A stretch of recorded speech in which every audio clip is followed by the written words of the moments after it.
All right. Hey, Twisters. Welcome to a very special stream here. We haven't done anything like this before, or at least not in forever.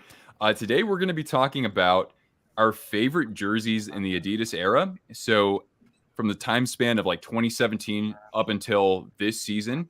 And then, of course, next year, we're all excited for when Adidas hands over the keys to jersey manufacturing to Fanatics. Anyway, so it's wonderful to have you guys here because we have a handful of hockey content creators hanging out with us, folks that I've known for a couple of years and supporters of this channel for a long time as well. So what we're going to do is I'm going to start basically by calling on people, and they'll be telling us who they are, what their channels are, and guys, see the description down below for links to their channels. Go support them if you've yet to do so, especially if you love jersey content, because a whole lot of us are putting out that sort of thing. So anyway, I'm going to start by calling on Jake here. He jumped into my stream first. So Jake, tell us about your channel. Well, hi. Like I say, for all of you on Twisted Wrister, probably a lot of you know me and stuff like that, but I'm Jake, the Minnesota sports fan.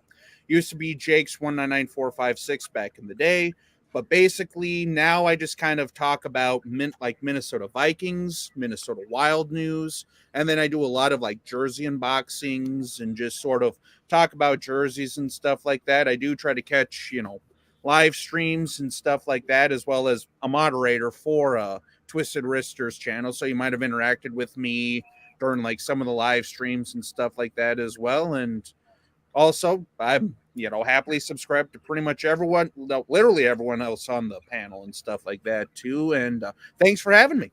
I always love talking jerseys. Jake, I'll ask, and I'm going to ask this for everybody else here. What would you say is your favorite ugly jersey? And it could be before the Adidas era too, if you want. Ooh, I don't know why, but this has grown on me exponentially, and I cannot explain why. I don't know why. It's just like, because, well, for those of you who are wondering, I'm wearing the Detroit 1.0. And yes, that was one of the most probably poo-pooed on jerseys and stuff like that. But there's just something about this jersey. While it's boring, I don't know. I've just grown to really like it and stuff like that. But yeah, I'd probably say that's my ugly jersey that's really grown on me as of now, at least. But that can change literally next week. So, all right, our next creator is also named Nick from the channel Windy City Hockey. And dude, Nick's channel is like 5 away from eclipsing 1,000. That's a huge deal for a content creator, and we go all the way back, stretching 5+ years. So Nick, I'm happy to have you here. Tell us about Windy City Hockey. Well, thanks for having me on. It's good to see all of you guys on the stream. It's going to be awesome. I pretty much talk about all things Chicago Blackhawks on my channel. I have jersey unboxings. It's pretty much Blackhawk jerseys in my collection, but that's how I go with stuff on collecting jerseys. I do have other jerseys that don't involve the Hawks, but they're mainly international style. But I cover all Blackhawk games, trades, and any news that breaks out from the Blackhawks and the organization. And it's also good to see like Ryan in the chat from my channel come by. And what's your favorite ugly jersey? It's actually sitting kind of behind Landon back there in the barber pole jersey for the Montreal Canadiens. That one right there. Yep. I very much, it is an ugly one, that's for sure. I do also like it a lot as well. Mm-hmm. All right, Landon.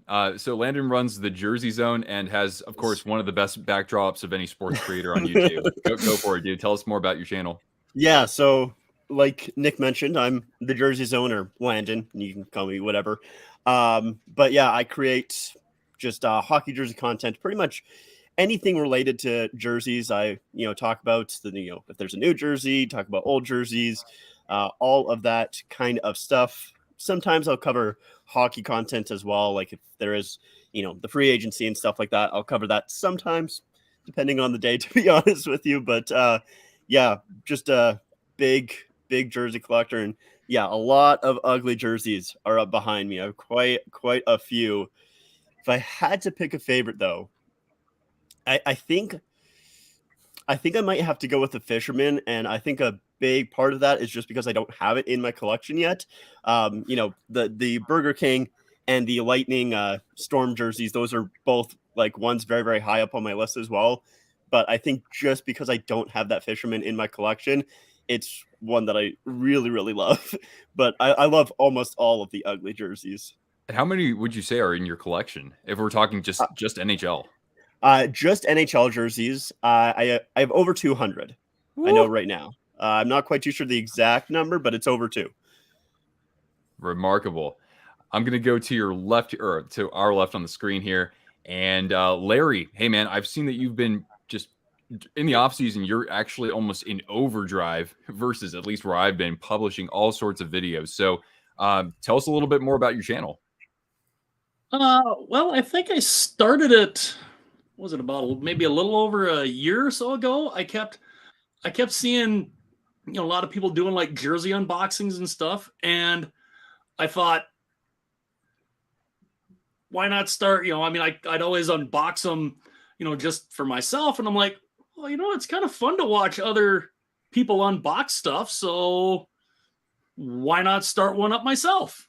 And that's kind of how that started. And I was like, oh, it's kind of fun.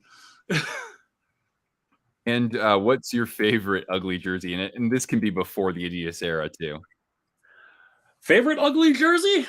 Yeah. Check them out. Yeah. You want ugly? Well, this one's not as bad. This one was voted a number of years ago as the ugliest jersey in NHL history. Yeah, I'm right there with you. I was not that crazy about, I kept seeing these on Sports Cave for the longest time. And I eventually went and I got that one. And I'm like, I kept seeing that one. I'm like, I can't do it. It's so ugly. It's so ugly. But then I said, no, I have to get this because it's that ugly. So yeah, the Flying V's without a doubt are probably the ugliest. And the fact that, because I know Brendan there is a big Canucks fan, the fact that I've heard they wanted to bring this back in the current Canuck colors, I'm sorry, they would look like grad gowns. Oh, they would look rough. That. Yeah. Some people don't like the gradient, and I think that would be even worse. Like, I like the gradient. I like both Canadian Canucks gradients. I've got the one back. I think it's back here. The other Canuck, the reverse retro gradients back there. I had a chance to get the original one, and then when I went back to find it, it was gone, and I was like, crap. I see it pop up every once in a while where I'm from, like on the marketplace and stuff, and I need to snag one. All right, Brendan, that segues right to you. So tell us more about your channel, BW Hockey. Yeah, I guess my channel is pretty much the same as Landon's in a sense, where I just talk hockey, jerseys, anything like logo related, jersey related, designs. I do my own kind of designs concepts on my Instagram as well. So sometimes I incorporate that into my channel.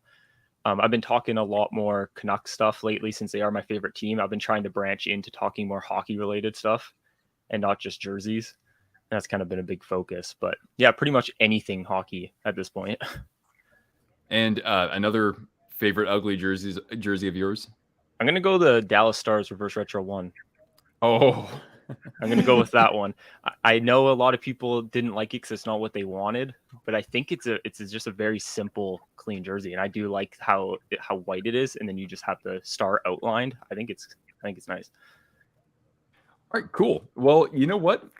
We're actually going to get started with you. So we have actually what I'm going to do is I'm going to give you guys a visual here because everybody loves a visual. So this is kind of in reference to the video I made on my channel a couple weeks ago.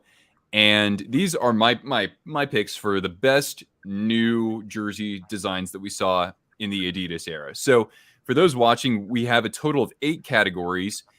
Best home jersey, best away, best alternate or third jersey, best winter classic. And if there's a new design from the Heritage Classic, you can throw that in there as well. That's fine. We've got best stadium series, reverse retro 1.0, reverse retro 2.0, And then we have a best in show, and the best in show reflects the team that had the best lineup of jerseys in the Adidas era. But for these other categories, we're talking about designs that hadn't been used until Adidas. There are some teams that did kind of reissue older designs, but put a unique twist on them, like the Vancouver Canucks with the Flying V, like the 50th anniversary jersey for the Vancouver Canucks. That was somewhat unique as well. So we're only talking about those sort of newer or reworked designs. And yeah, everybody's going to give their picks. And as we do this, I'm going to be filling out everybody's card here. Hopefully I can get this done.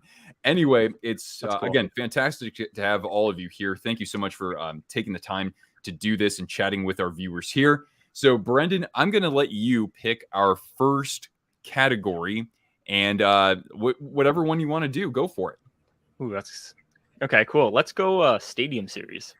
All right, that's a great one. I wouldn't have thought that we'd get started with that. So Yeah, we'll talk about your favorite, and then we're gonna, of course, go to everybody here on our panel. I have the Tampa Bay Lightning from this past I love year.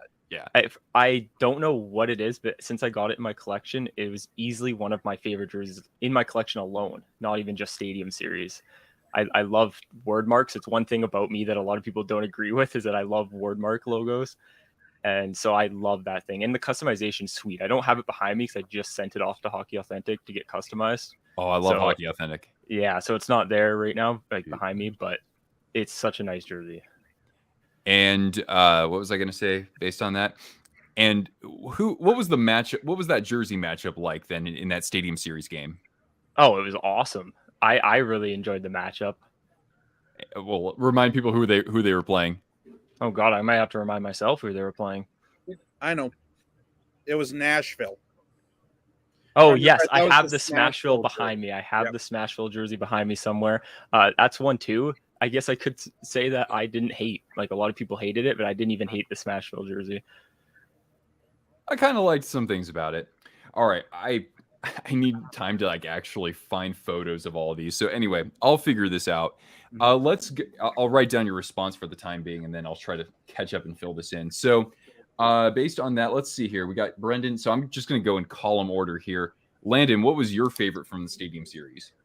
My favorite from the Stadium Series is the Washington Capitals, the one that they just recently wore with the big screaming eagle on the front. My favorite part about Stadium Series jerseys is when they go bold and just completely crazy. That's really what I like about the Stadium Series jerseys.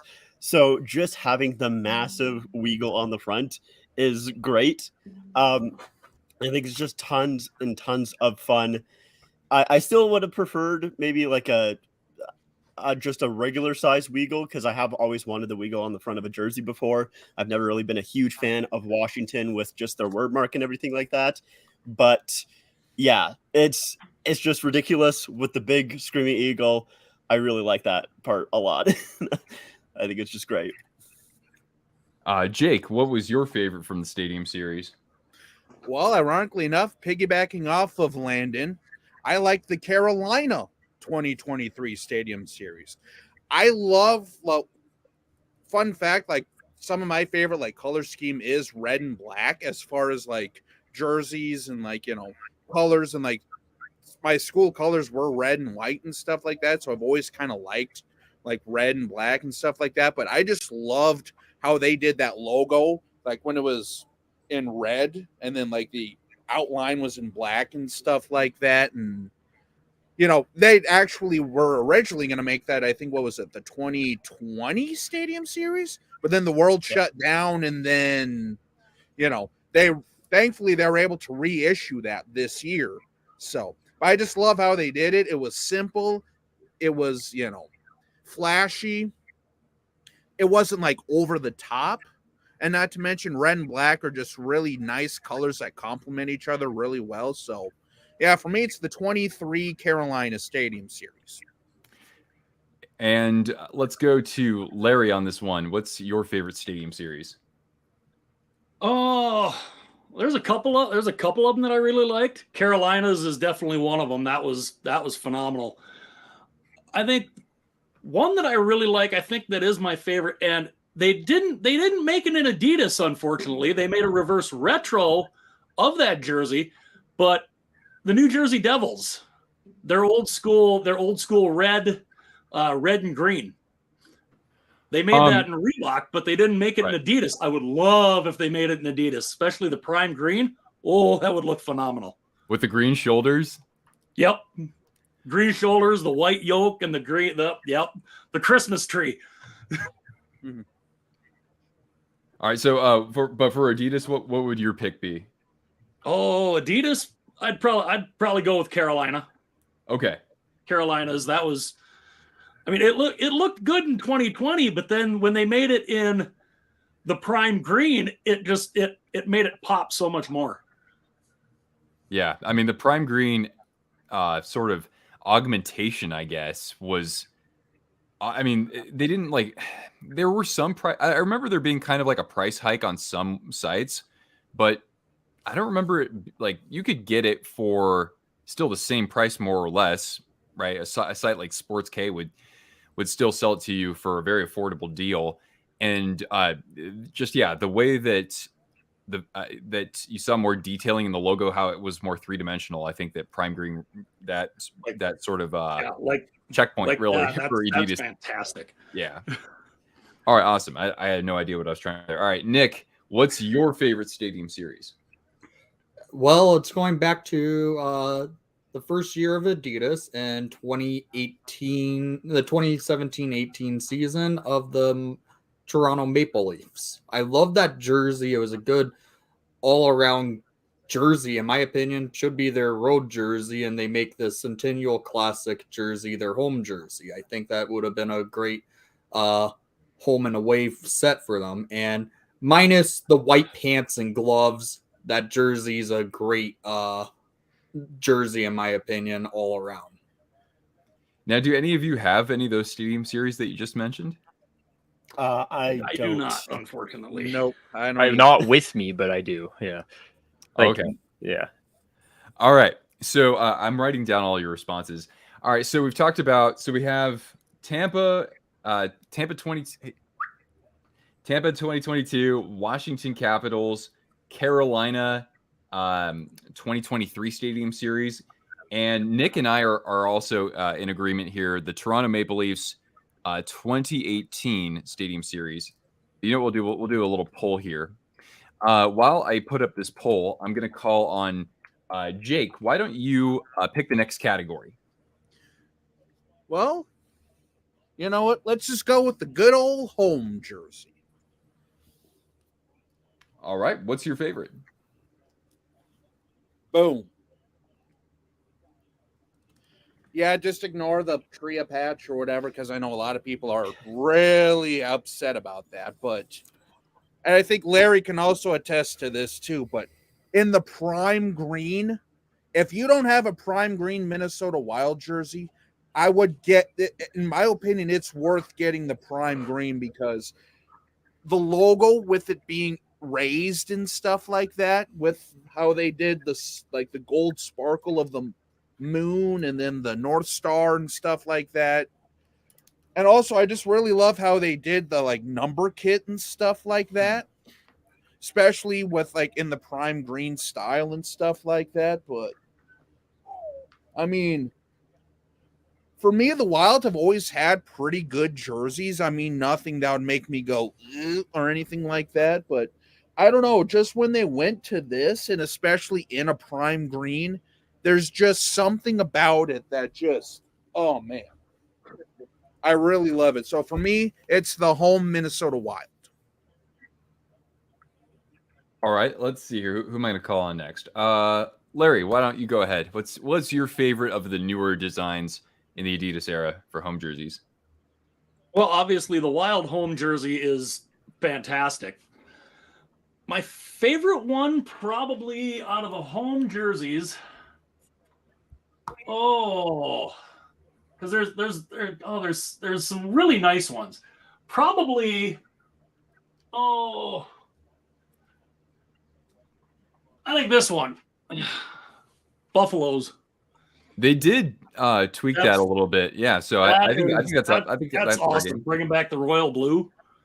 Yeah, that's really nice, especially with the textured buffalo in there. That's incredible. Now the prime green one, this one's not a prime green, but I've seen like the prime green. There isn't really much of a difference. There's nothing like really raised or anything. It's basically still this. It's just got the prime green logo on it. Is that your favorite Sabres jersey just altogether, or? Well, I mean the goat head's nice. I kind of wish they would have made the reverse retro 2.0, the goat head in the current colors.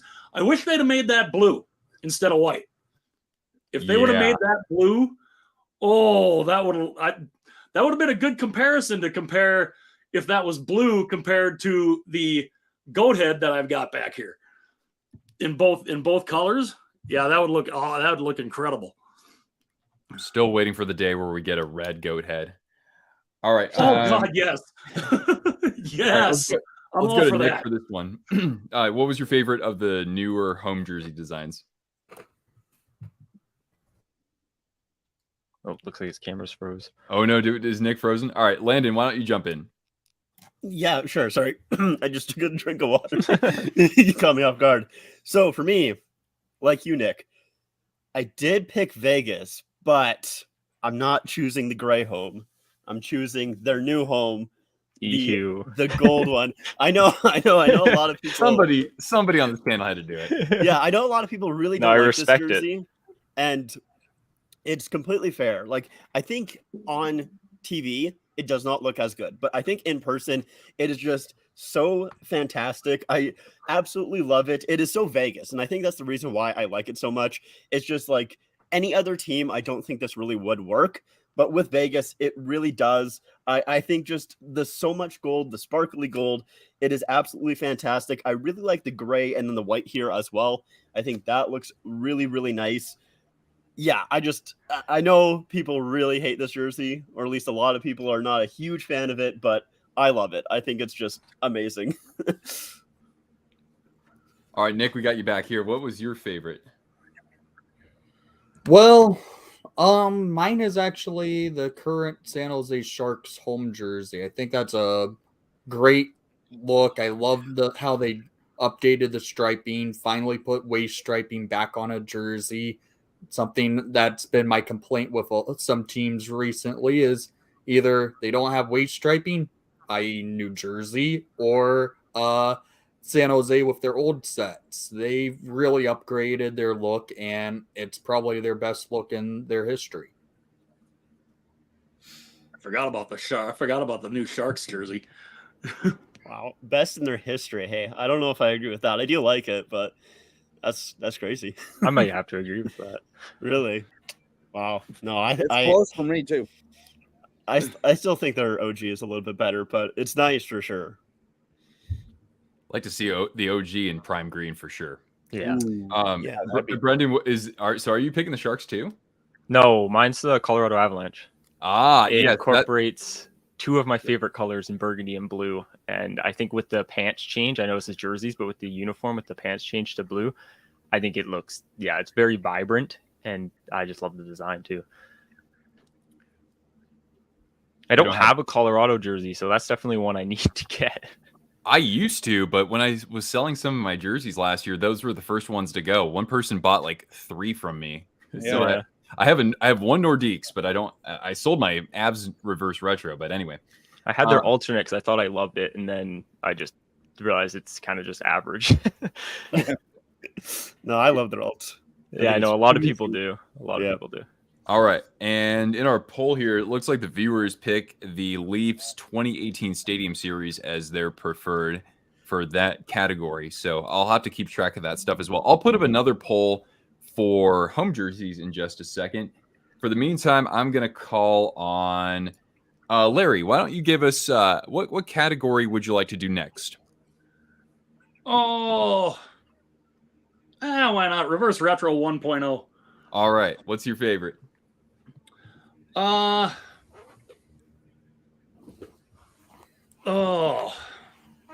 trying to think a favorite that I have or that I don't have.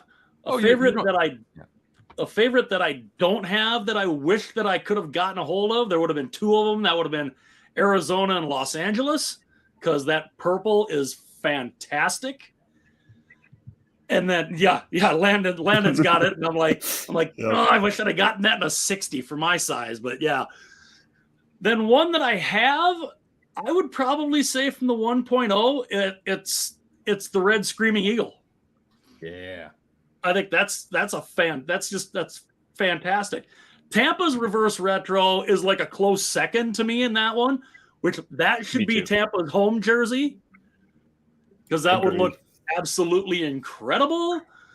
But yeah, I'd say definitely Washington's 1.0 for the ones that I have. And yeah, LA and Arizona for the ones I unfortunately don't have and still would love to find. But I'm not going to pay $600 for them. Ooh, yeah. All right. Just next person, just go ahead and jump in. Well, I'll jump in and I will agree. It's the jersey that Landon is wearing. The Arizona 1.0 is probably my favorite 1.0. Just because, again, as a Vikings fan and as a sports fan, I just love that purple. And, with it just reminds me of like the dusk, the sunset and stuff like that. And it's a nice shade. Obviously, it's the first time they had the peyote head since, the original alternate back in the 90s and early 2000s. And, that baby sold out instantly almost. And it was one of those that I kind of wish that I got. But, yeah, for me, it would have to be the Arizona 1.0. Definitely. I almost picked this one, which is why I'm wearing it, because I was very, very much considering it. But I decided to go with the Anaheim Ducks and the Wild Wing jersey coming back. One reason why this one is so high for me is because, once again, I really do love the original, and I don't have it in my collection. So the fact that I was able to get this, kind of makes it a little bit easier. It's easier to take that I don't have the OG, but it's just so ridiculous with the mascot on the front of the jersey there. The one flaw that I would say with this jersey, at least for myself, is the kind of teal down here, because it kind of makes it look like the Wild Wing is jumping out of water instead of ice. And that's like my only kind of negative thing that I don't really like about it. It feels a little bit strange, but everything else I think is great. I do have this one customized with Gibson on the back, and I really like the customization kit. I think that is super, super fun. I don't have the one with the arched name bar, because they had two different customizations with this jersey, one with the arched name bar, one with it straight across. I got this one from Cool Hockey, and I was very lucky that Gibson actually didn't play in the first game where they had the arch nameplate. In the second game, they made it straight across, and he played in that one. So I kind of got lucky there. And I would like actually another one of these with the arch nameplate, because I think it's a lot of fun. But yeah, the customization is also super unique on this. It's pretty cool as well. So this is the one that I went with. Also does have the Mighty Duck logo on the shoulders as well, which is pretty neat. I guess I'll just have to agree with Jake on the Arizona Coyotes reverse retro being my favorite. I just think purple needs to be used more in the NHL. The fact it's not is such a crime. Like all the purple jerseys I think we've seen, no matter what it has been, has looked phenomenal. Like I think it's hard to screw it up, in my opinion. It's just such a unique color in the NHL. And I think Arizona did a great job with this one. I like it better than the original. I like it better than the one they came out with this year. I just think, the purple's just fantastic. So did you jump on that when you had the opportunity to purchase it when Reverse Retro 1.0 came out, or did you have to hunt it down? No, I had it already in my list of Reverse Retros I wanted right off the bat. Wow. It was there. Yeah. And Nick, what's your favorite 1.0, Nick? I'm actually wearing it. I get it. It's not like anyone's favorites, really, but call me a homer. But I love this jersey. I think it's a perfect, true essence of a throwback plus reversing it, because right here is what the reverse retro is actually based off of. This is the 1945 Chicago Blackhawks white sweater they would have worn. This is actually just this one's actually made by EPS, but it's made to be of spec of what would have looked like back in the 45 Blackhawks look. Not the one with the numbers on the front. It has just one single number. It's a perfect look. I feel like it's a true look for an original 16 to make it look like a throwback, and it looks like it's something that doesn't look like, yeah, it looks like a throwback. It's not the barber pole. It's from that same era, barber pole era jersey, but it looks like a good jersey to have around as a third, and unfortunately the Hawks don't have it. All right, Nick, we're going to lead off with you for the next category here. What do you want to choose? Well, let's go to a set of games the Hawks are in quite a bit of the Winter Classic. Boom. So, for the Winter Classic, I get there's a lot of jerseys to choose from the 2018 Winter Classic that had two nice ones in Buffalo and in New York. Those were two stellar. Oh, did I lose everyone? Oh, No, we still got you. Mm-hmm. Yeah, those are two good jerseys, but okay. But I have to be a homer again and choose the 2019 Chicago Blackhawks Winter Classic. It's a good look, perfect, true look for a Hawks fan to have. Something the fans have been asking for actually for years before that 2019 Winter Classic is to make a Winter Classic look like this sweater here.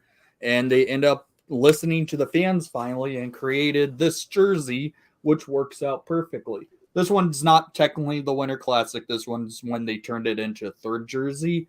And then stupid New Jersey copied it with the Devils jersey minus a few stripes on the bottom. But it's a perfect look. I love this thing. I get it's black and white, and there doesn't have any red in it other than the years for the Stanley Cup. It's just a perfect jersey, in my opinion. I'm getting Charlie Gardner, who was the captain of the 1934 Chicago Blackhawks, on this, and he was our goalie, actually, who won this Stanley Cup that year. All right. Yeah, that was a great look for the Winter Classic at the University of Notre Dame, and the Bruins 2019 Winter Classic is my favorite from the Adidas era. All right, somebody else jump in. What is your favorite Winter Classic? Well, for me, as a Minnesota Wild fan, this is going to pay me to say it, but the 22 St. Louis Blues. I just love how they did the cream color with the blue note on there, how it just really worked well together and stuff like that with the collar and all that stuff. And, yep, the one that BW is showing off right now, actually. It's just a really nice jersey. You know, it could also work out as not even just a Winter Classic, but if they kind of modernize it a little bit, you could even use that as like an alternate or maybe even a throwback road jersey. But for me, I've always kind of liked the 22 Blues Winter Classic, even though the Wild did get absolutely destroyed in that game. And I'm pretty sure people are still falling out from that game. So, but yeah. Yeah. All right. I was torn between the Rangers and this team that I ended up going with, and I picked the Dallas Stars. I liked their reverse retro because it's not like a replica from something they've used before. Kind of why I like Minnesota's as well. It was up there too because it's just new, it's unique, and it still felt retro. And I felt that way with Dallas's. I like the patch that they had on the arm too, like in that one stripe they had. I thought it was just a very clean jersey, and I think it would have been like a great alternate for them at some point. Although their alternate now is phenomenal, but I do think that this Winter Classic is just all around nice. I've said it before, like I'm such a sucker for word mark jerseys, and the fact that it's like a logo but a word mark because the D's bigger than the Stars text, and it still has the star in there. I just like it a lot. Also, it has the flag, the Texas flag, in the collar, and I love that. Yeah, that's a good call out. Yeah, I like that Stars jersey too, the Sturs jersey, as some people call it. Yeah. It is very nice. Definitely one that I considered, but I'm going to go off of Jake here. I am also picking the St. Louis Blues 2022 Winter Classic. I love cream color jerseys. I think they are so nice. I would be so happy if the NHL just made it so every away jersey was cream colored. It would just be the best. Because I think they are so absolutely gorgeous. And so just that cream color with the blue and the yellow there, I think it just looks so perfect together. I really like, I like all Winter Classic jerseys pretty much because they have that faux sweater type collar. I think it's just super, super nice. So I think that is perfect. I really like the shoulder yoke on the jersey as well. I think that looks amazing. And, it's just a very, very beautiful looking jersey. And I know we don't have Heritage Classic jerseys. We don't have a category for that. But I basically like the Buffalo Sabres. Their, what was it, 2021 or 2022? It was the same year. They had a very, very similar kind of color scheme, I guess, with their jersey as well when they faced up against the Leafs in that Heritage Classic. And so those two jerseys, I think, are just absolutely phenomenal. I really do like them a lot. But yeah, for the Winter Classic, I am going with that St. Louis Blues one as well. Speaking of Heritage Classic quickly, I think it's an absolute crime we haven't seen the Millionaires in Adidas. I'm just going to say that. It's such a crime. That'd be cool. I think it would look so nice. Maybe in Fanatics. I hope so. If they did that, it would instantly, no matter what they do, it would make me love Fanatics if they just did it. Hopefully it would be in the next two, before 2026-27, when they actually apparently will start kind of reshaping the design. Doing their own. Potentially, yeah. Oh, yeah. And Larry, what was your favorite?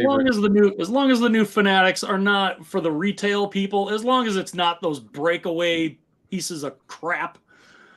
I hate all those things. Just look awful. The logos are terrible, and just that's the one thing that worries me about Fanatics is what's retail going to be? We know the Authentics and the Game Worns are going to be, where what the players wear, but if for retail it's those breakaway jerseys, they still have jerseys. I saw on one site. This place got a whole bunch of Chicago Blackhawks jerseys, and it was from the very first year of the Blackhawks. Yep. And it's you still have Fanatic stuff from 8 years prior, yeah, with the all white collar. I'm like, what? That's how bad they are. They can't sell them. And the ones they do sell, they fall apart. Yeah. Not to mention the reverse retro 1.0 in particular, it was such a scarcity for a lot of teams out there. And Larry, what was your favorite from the Winter Classics from 2018 until now? Oh, 2018 until now, probably. I mean, even though I'm not that crazy about white, probably Buffaloes. Yeah, that's good. And I have a kid trying to pop in here. That's fine. Yeah, it's I think it's mostly family friendly here. Sometimes not on our member streams. Yeah. Yeah, her favorite team is San Jose. Whoa! Woo! She really, her favorite color is teal. So yeah, that new Sharks jersey, she kind of wants one. But she's only going on 12, so I don't know. Even a 46, I think it'd be huge on her. Yeah. But great choice there. Mm-hmm. You have my approval. All right. I'll put up a poll for that. Looks like this was a pretty easy one in our poll here. The Coyotes, I narrowed it down. I can only have 4 options in our polls, unfortunately. So we went with the Coyotes for reverse retro for viewers' favorite out of your choices. Wonderful panelists. Okay, so let's see here, Larry. We have what do we have left? We have away jerseys. We have reverse. Wait, we already got to you on 1 point. Did you start 1.0? 1.0, yeah. Oh, okay. Who hasn't picked a category yet? Landon, you haven't picked a category. I have not. I'm gonna go with, let's do a reverse retro 2.0 jerseys because I have a jersey right here. So my favorite is the LA Kings reverse retro 2.0 jersey. I go back and forth on which one is my favorite, either between this one or the Capitals one. I know you guys said that you like the Capitals reverse retro 1.0. I'm actually not a big fan. Well, wouldn't say I'm not a big fan of it, but I don't like the red. I'll be honest. I don't like the Screaming Eagle in the current colors. I much prefer it in the previous colors. So I was very close to picking that Screaming Eagle for the reverse retro 2.0, but this one is just so gorgeous. It is basically everything that I love about LA King jerseys, and I love the LA Kings. Like, their jersey history is just so amazing. But I love this logo. I think this is probably my favorite Kings logo, although it's very close between some other ones as well. I love, obviously, the color scheme. The color scheme is fantastic. The purple and the gold, or the form blue and gold. I know some people are picky about saying purple there, but it is just so beautiful. I really like the striping as well, how it kind of comes down into a little loop there. I think that is amazing. It's everything that I want in an LA Kings jersey. And I love the white also, because I usually do like those white jerseys. I think it makes the colors pop just a little bit better. So yeah, this one is just, it's basically a perfect jersey, honestly, in my mind. I absolutely love this one. Yeah, and kind of piggybacking off of Landon there, I was able to pull a fully customized one from a Cool Hockey mystery box, and with the name and number, it is absolutely gorgeous. That's killer. But kind of piggybacking, you said your number 2 was the Capitals.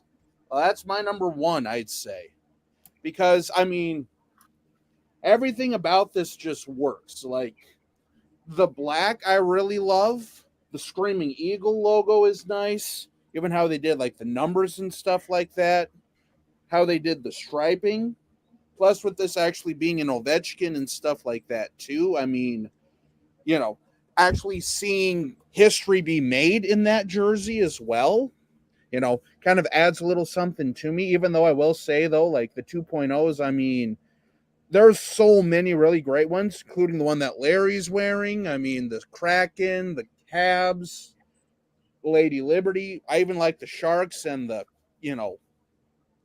Edmonton Oilers of McFarland. But for me, if I had to boil it down to one, it would be this bad boy, the 2.0 for the Caps. I guess I might as well follow you up because I totally agree. I think this jersey is the best reverse retro. I was trying to put my bias aside because I was going to pick the Canucks because I love their reverse retro too.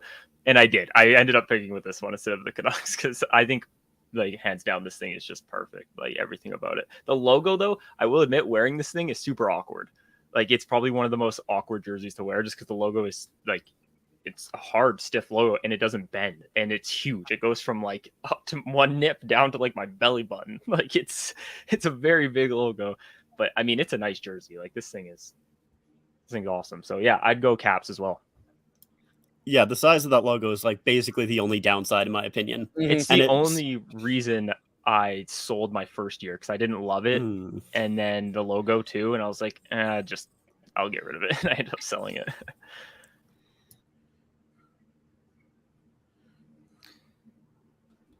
So for Reverse Retro 2.0, I have a little bit of a question.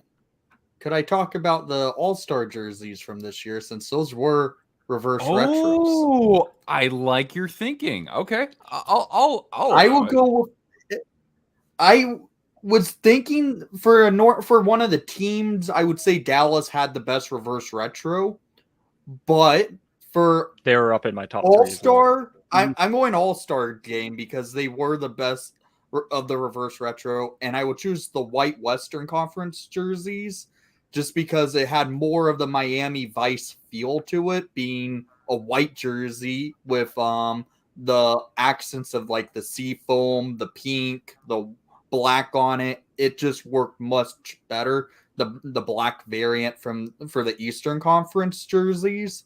So I will go reverse retro All-Star Western Conference jersey. Yeah, I might have picked that if I knew we could do that, but I'll still stick with my Kings. But yes, that one, I think that, like, honestly, it's close to being one of my favorite jerseys of all time. I just I love the pink on a jersey. I think it's great. I think it's so cool, and it basically being the first time that the NHL has done that. Those All-Star jerseys are just, they're so nice, man. Mm-hmm. That is a fantastic. I would have had the jersey sitting with me. I own the jersey, but my closet broke with all my jerseys in it. So right now, a bunch of my jerseys are in tubs right now, trying to reorganize and fix everything. So I don't have the jersey on me right now since it's packed up in a bunch of like bins and stuff. I know how you feel about a potential thing breaking. I got a wooden bar that this thing's on, and that thing is bent all day. Oh wow! That thing's got so much weight on it, and I've even got I've got jerseys still down here in totes and everything too, because I've been collecting since for about 30 years. Yes, I'm totally aging myself there, but yeah, I got a good chunk of them. But yeah, I probably need to get something more, a little more sturdy there, because there's some even behind that one too, and there's more out in the other closet, out in the other room. I brought over what was your favorite from the 2.0 series, Larry? Oh, the 2.0. Well, this one, when I did my full countdown of the reverse retros that I had in my collection, it got down to the last three, and it was I flip flopped so many times trying to figure it out. But this one, I think, because this one was number 3. The Capitals, the black one, was number 2. This one to me was number 1 just because it's a Grail jersey that I've always wanted to get. But again, I'm not going to spend $800 to $1,000 on it. And it's the Storm jersey from Tampa. Nice. This thing is just, I mean, the lightning bolts on the sleeves, the rain. I was hoping what they might have done with this is do the because they got the blue down there. The original one was blue. I was thinking maybe what they could have done is, if they had gone with this, I think the raindrops would have been a little more pronounced.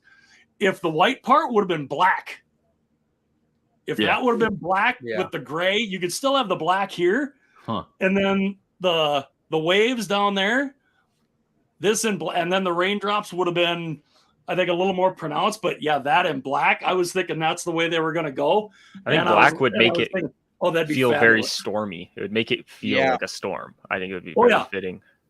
That would have been perfect. Because it would have looked like a storm, an actual storm.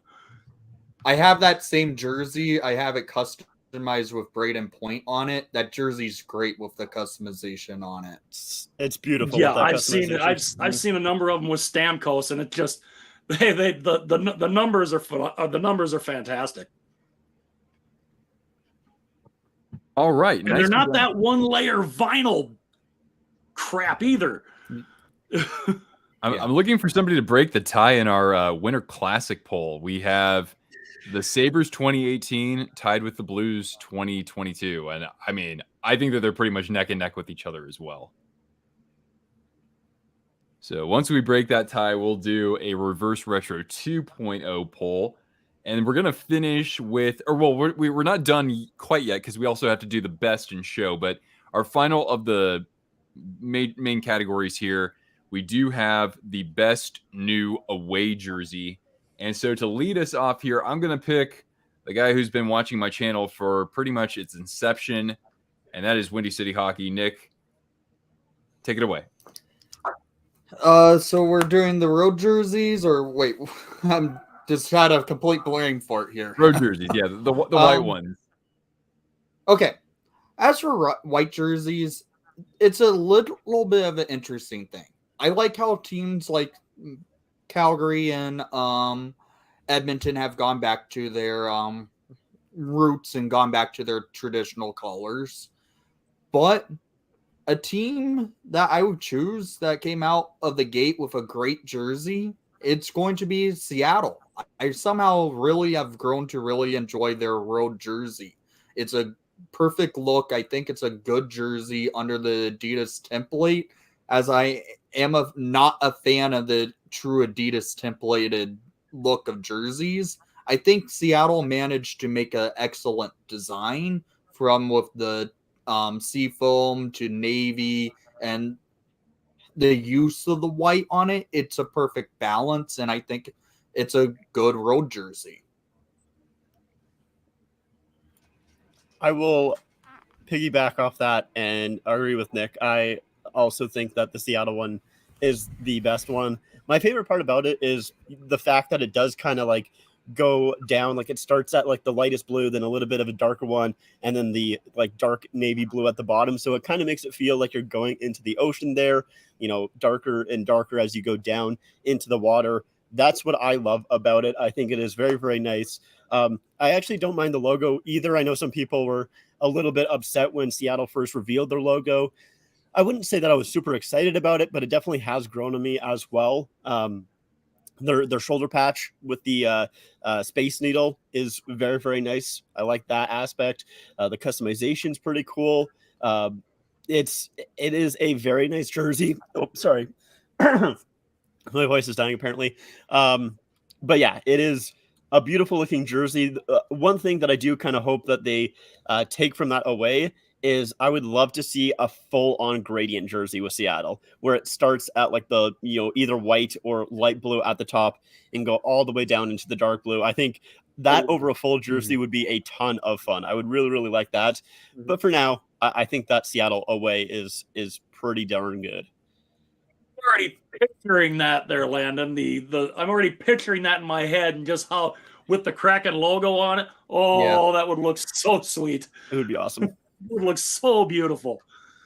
That would be an instant buy for me. Yep, me too. Me too. I think that would be like the perfect. I think that could be the perfect jersey for the anchor to have as the primary logo on it, because you can make it look like the anchor descending down into the depths of water. That is a great idea. I didn't even think about that, to be honest. That is very, very good. That would be awesome. That would be awesome.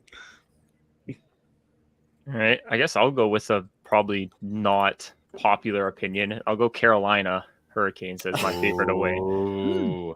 I just can't even describe how much I love this jersey. The C that they have for the Canes is probably one of my favorite parts, because it has the two squares from the warning flag in there, and I love that. I also like that the pattern they have on their torso has like a red background, like it's darker than the squares are. It's like a lighter red. It makes it feel almost like hidden in there, like the pattern, and I really like that feature about it too.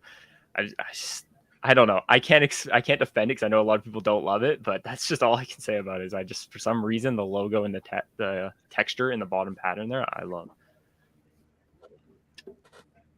Yeah, well, I'll kind of go with my favorite road jersey. And my favorite road jersey, I mean, I wouldn't say it's not it's a very popular jersey, I would say, but I just don't know how popular. But when Buffalo went back to this became one of my all-time favorite white jerseys. Like, I just love how they did the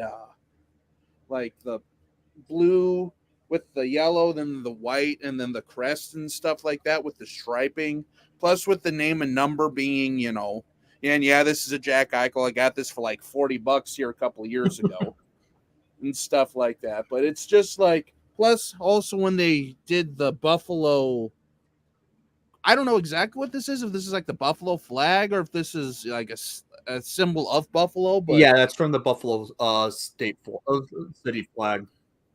And then I love how they did the striping on the sleeves and stuff like that. But for me, I'd have to say the Buffalo Sabres are my favorite road jersey.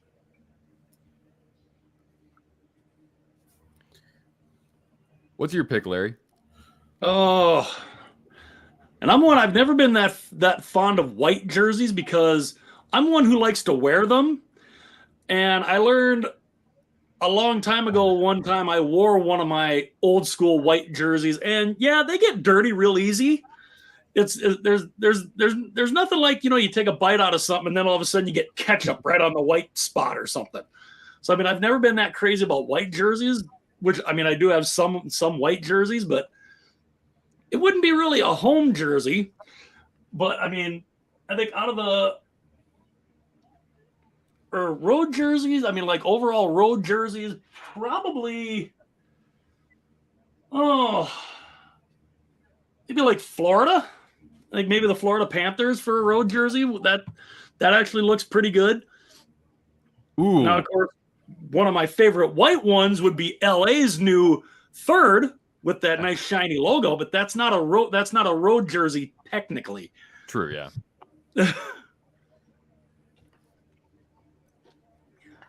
Let's see. I chose the Sharks for my top one.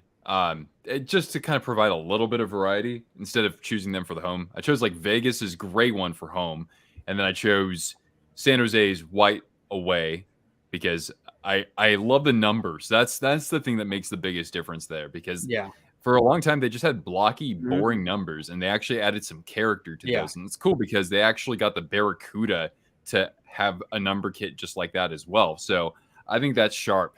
And I love that even though the orange does give it just a bit of an accent, if you look at the previous design, we don't need it. We don't need it. The Sharks were never a team with orange at the very beginning. Even I know it was in the hockey stick. You guys But- are back of the Team net Teal, anyway. and that's how it should be. Right. We are the San Jose Sharks. We are not the Cabo San Lucas Sharks. Got to make that clear. Or the Great Barrier Reef Sharks. All righty. Okay, so I'll get a poll going there as well. Because let's take a quick look at this one. Looks like the Capitals are going to take home the top spot for Reverse Retro 2. And yeah, that bronze is something else. We one more category actually. We haven't done alternate jerseys. So I will call on Landon for this one to lead things off. Favorite alternate jersey for new designs. So I went back and forth on a couple of these. I thought, maybe the Canucks new third jersey, that one I really like a lot. It's a great spin on an old design. I think that is just super great. Like Larry mentioned, the LA Kings new third jersey as well is gorgeous. Like, I liked it quite a bit, but when I saw it in person, I was just like, it's so beautiful in person. I absolutely love the kind of metallic, sparkly aspect to that silver there. I was very close to picking that, but I think I'm going to land on the Winnipeg Jets and their kind of the one that they used for the 2019 Heritage Classic. That is now their third. That one I think is my favorite. I really like the, kind of dark blue and red there. I think that looks amazing. And the logo is gorgeous on those jerseys. It has the chain stitching, which just always makes a jersey like 10 times better. So I think I'm going to have to go with that one. I like the customization as well. It's just a very nice jersey. I was going to go with the Kings, but since I already chose the Kings for something else, I think I'm going to go with the Jets.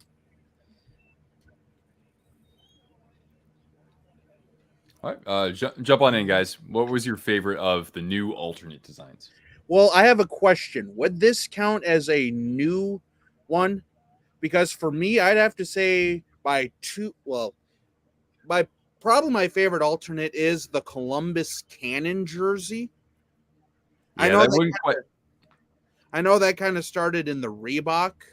Yeah. But for me, that's probably what that is. But but for me, one sec here. If that's like, if I have to change it up, then I actually have my other one. Just give me 1 sec here. I thought about doing the Columbus as well. That Cannon jersey is awesome. And I don't think I'm alone in saying that it would be awesome if Columbus had an away version of that as well. This one then would probably like the Adidas version. Like when they went to this as like one of their alternates. I just really love how they did like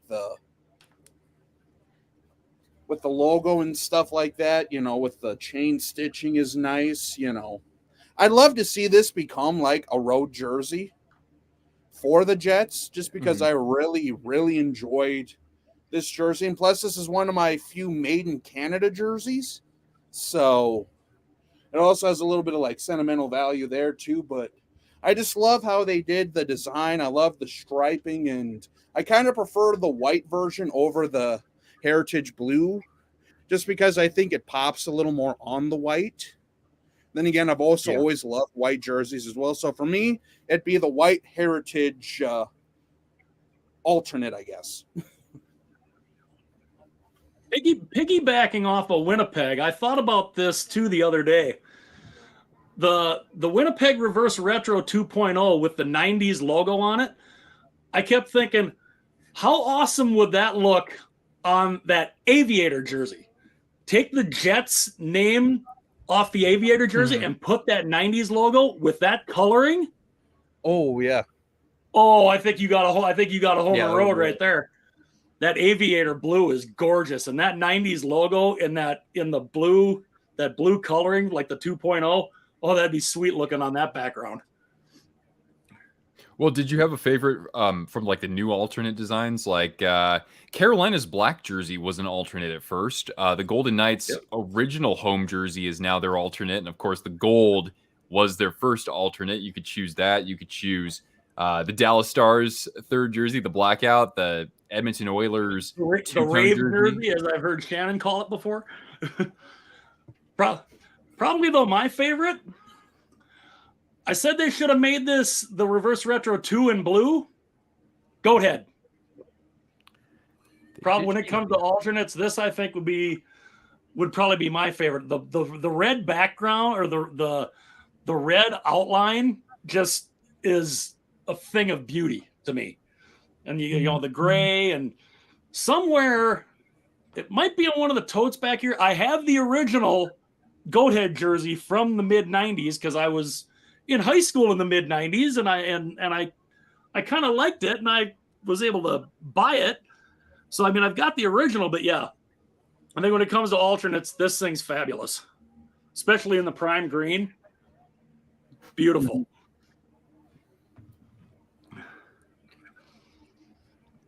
All right. So I guess I'll go with Nick. Didn't mean to cut you off. Oh. I guess I'll just quickly go with Dallas. Dallas is for sure my favorite alternate jersey.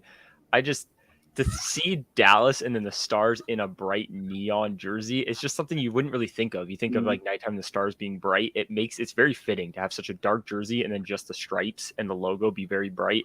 It is very fitting. I think the logo too is great on that jersey. It's something about seeing just black and one color logos, like the Carolina Hurricane Stadium series is a great example of it, where I think those logos look so good. And I think the Dallas one looks great. And the customization sweet on that jersey as well. I thought about getting that Dallas alternate just because I'd love to wear it in a black light just to see, does it really glow? It would be sweet if they used the glow in the dark. In a crowd wearing that Vegas used on that to make it just glow even more. Oh, that was beautiful. That would be nice. That'd be really nice. Yeah, that'd be cool. Yeah, that Dallas one, it's one of the few jerseys that have the perforated customization that I actually like, because it actually kind of makes it like they use it in a way to try and make it look like it has a kind of shadow to it and everything like that. That's definitely one that I think you kind of need to get customized. I think it really helps that one out quite a bit. Yeah. Yeah, I had to correct the poll here. I don't know why I said Reverse Retro 2.0 when we were talking about the away jersey. So anyway, if you've already voted in the poll, please vote in the correct poll here, because I want to make sure that we're talking about white jerseys, away jerseys, not reverse retros. Okay, and Nick, what was your favorite of the alternates? Or did you already answer that question earlier? No, I haven't answered yet. So for the third jerseys, it's interesting. There's a lot of third jerseys I actually am not a fan of that come out through the Adidas era, because a lot of them have come out with wordmark logos, I've noticed. But there's a couple that point out to me that I think are solid jerseys. Anaheim had a perfect 25th anniversary jersey. Washington with their W logo jersey, I always actually have found to like that jersey when they wear it. Buffalo with their 50th anniversary jersey, just because it takes it updates their logo to the point where they ended up using it as a full-time crest, but in their current color scheme now. But I will go with Washington with their W logo jersey. I Really? think that's a good jersey at the third. It looks classic. It keeps it clean, in my opinion.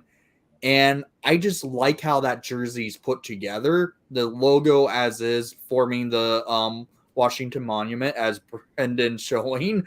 It's a good jersey. The white shoulders on it. It's just a nice looking jersey. And I personally would say it would work better as their home jersey as of right now in comparison to like what they currently wear as a home and away. Mm-hmm. I'm What sure would most make people that would agree. Washington alternate look best? Not that the W's bad, because it's not. Picture the Weagle on there. That that shoulder logo on the front with that blue background. This should be their alternate. Yeah. That wouldn't be bad either. Yeah, I could see the Weagle as their official primary logo, and then a Screaming Eagle as the alternate. I actually do like the Caps original look as well from 1974. Oh, yeah. I mean, it's not, the logo's not amazing, but it's got the stars there to kind of detail things. Mm-hmm. I have the CCM version of that one. Nice. All right, so we've gone. Or I got to get a poll up for best alternate here. But what we're going to do now is we're going to talk about or share our opinions on what we call the best in show. So this is the team that had the best lineup of jerseys during the Adidas era. So we're not talking, it's not just going to be confined to new designs. So this is open to teams that are even from the original 6 era. That's totally fine. So taking all these categories into consideration, who do you guys think had the best lineup of Adidas jerseys? And for this one, I'm going to kick it off with Brendan. Why don't you go ahead, man? All right. I guess this is my time to be the homer because I'm going to go with the Canucks because I think they haven't had a bad Adidas jersey. I think the only one you could argue is their old alternate, the blue and green one with this like rink logo. But I like that a lot. I think that jersey's awesome. I think both the reverse retros have been great. I don't think they've missed on any of those. And I know this is like main jerseys, but you also look at specialty jerseys. And I think the Canucks have had some of the best specialty warm-up jerseys that the NHL has seen.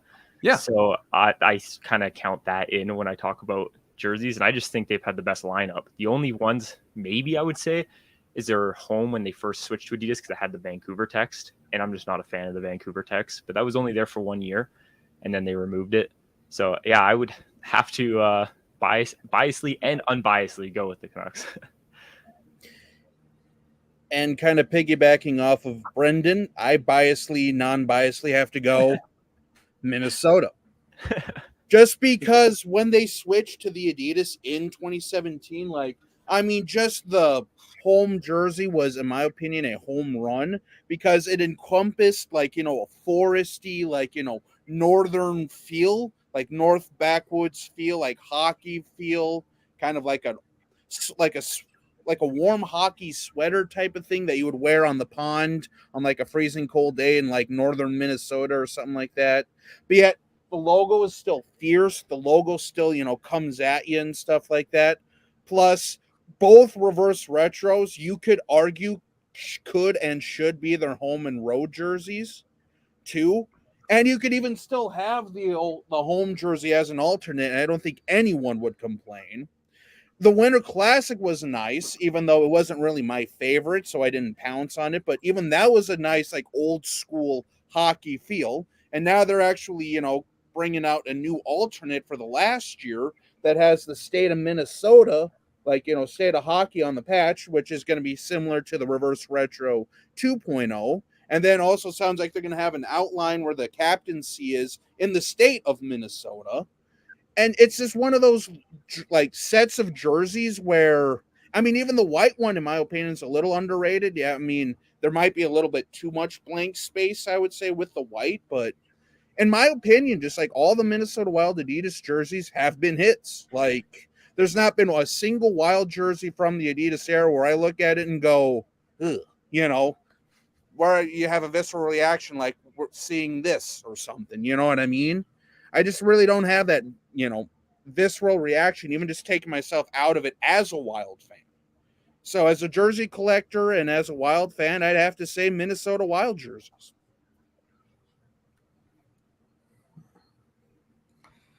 Who else? Yeah, Minnesota's got some good ones. What I think, because I'd always heard when they bring back like with Calgary, when they brought Blasty back, they had to add the little flames because they said, well, it can't look exactly like the reverse retro, which is why I think Minnesota put the state of hockey patch on there. If they really wanted to be a little different, picture this in the 91 North Star colors with a little black in it, with the black here, So the black on the bottom, a black outline around the logo. Yeah, there's a beauty right there. And yeah, I would probably say just like Jake said, Minnesota has had, I mean, yeah, they've never had really a bad looking jersey. They've never come out with a jersey that, yeah, you look at and be like, wow, that looks horrible. No, they never have. And I mean, and you know, from the original green one in the CCM days, I mean, all the way up until now, it's just they're fantastic. And yeah, and you know, the reverse retros, both of them, absolutely awesome. I wouldn't mind if they would have added a little black to this, especially for the new alternate. That would look awesome. But even this one still looks fabulous. And yeah, Minnesota. Landon? I was gonna suggest Nick to go next. I want to know what he thinks. Are you ready, Nick? I'm gonna go on a limb here. Yeah, I think I know. can predict it. Yeah.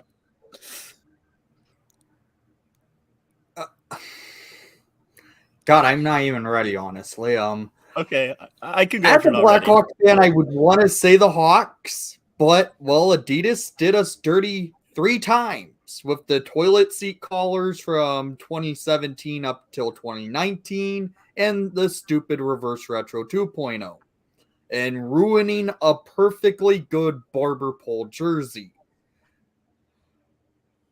So I don't have the Hawks in the best lineup for the Adidas era. If this was during the Reebok era, yeah, it would have been the Blackhawks. They still have the best home and away sets in the NHL, in my opinion. But,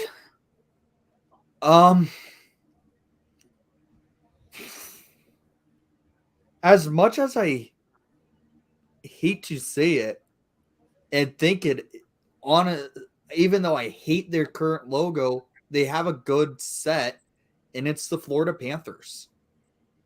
Because they brought out 2 good reverse retros. They're home and away. As I'm not a true fan of it, they work as a home and away. I like the road jersey saying Florida, the home jersey saying Panthers on it, and vice versa on those shoulder patches. The road jersey says Panthers, the home jersey says Florida on it, to kind of difference out the balance on those jerseys. Those work. The reverse retros are good. So let's go with the Florida Panthers. It's definitely a good choice. Oh, oopsies, I muted myself. It's a good choice for sure. I went back and forth on quite a few. When I was looking at all of the sets for every single team, I will say Buffalo surprised me how much I really liked their entire set. They have a lot. They have some very, very nice looking jerseys. That, you know, 50th anniversary jersey is amazing. The only reason that I really couldn't really pick them is because of their original jerseys that they brought. Well, not their original jerseys, but the jerseys that they brought over from Reebok, where it was the navy. I didn't like their first jerseys in Adidas. Honorable mention to the LA Kings. I really like the LA Kings jerseys, especially even like their current home and away. I know people really, really don't like those. They have grown on me, especially within the past, I think 2 years, because I think it was in 2021. They added, you know, once again, that sparkle to the silver in their jerseys. And I think that really makes them look a lot nicer than they were originally. And then every single like other alternates and everything like that, they knocked it out of the park. But I am going to have to go with the Vegas Golden Knights. I think they just did such a good job right out of the gate. I think their logo is very, very nice. I like that they made gray work as a main color of a home jersey for, the couple of years, obviously it now being their third jersey. I already talked about how much I love that gold jersey. Their away is fantastic, and both reverse retros. That's maybe the only slight flaw I would maybe have with Vegas is I still like both reverse retros. I really like that they used their secondary logo with the reverse retro 1.0. I got used to the red being the main color. I wasn't a huge fan of it at the start, but I kind of came around to it. That reverse retro 2.0, I love it so much because it glows in the dark. Like, it is just so fun. It is so unique. That is like, even though I don't love wordmark jerseys, that one gets a little bit of a pass because it is fairly short. It's not, a nickname or anything like that, like bolts. I hate when teams have bolts and stuff like that. And I don't like word marks in general, which I know Brendan is like, I'm like the complete opposite of him there. But yeah, I love that reverse retro 2.0 jersey as well. I think it's just a lot of fun. I love Vegas's jerseys, and it's one of the reasons why I have every single one of them is because their jerseys are just amazing in my eyes. I got to credit them too for like providing very unique looks for the Yes. reverse retros in comparison to the regular lineup. So I credit them there. And I talked about this in my video too, how they really did pave the way a lot for this era with the 100%. detailing in those logos, even before prime green, with the texture in the sleeves, with the, I mean, I know Reebok did this as well, but it became a little more common in Adidas to have something in the collar there too. And the Knights were one of the first teams there. So all that was awesome. And even it was crazy when they first unveiled their brand because, I had been a little bit more of a traditionalist a few years ago. So it's like, oh, Toronto, Chicago, Montreal. And then, the Knights come out with these motocross jerseys. I'm like, what the shit is this? Right. And I came to like it quite just pretty rapidly in their existence. Now, the gold jersey, I have my own opinions there, but I love that they actually pushed the envelope. I think that Yes. totally needs to that's totally warranted. The credit is. All right, shoot. Well, we've got I got to throw up another poll for best in show there. Looks like the Stars blackout's going to take the cake in this poll. Let's see here. What I was going to say? Oh yeah. So I didn't really have anything specifically to discuss here because this went actually a lot faster than I expected. So you guys are welcome to stay on here. I thought something funny would be like, do you have a jersey horror story? Like getting a counterfeit or something improperly customized or something that you had to wait several months for. Like one sec here. Jake's like, hold my beer.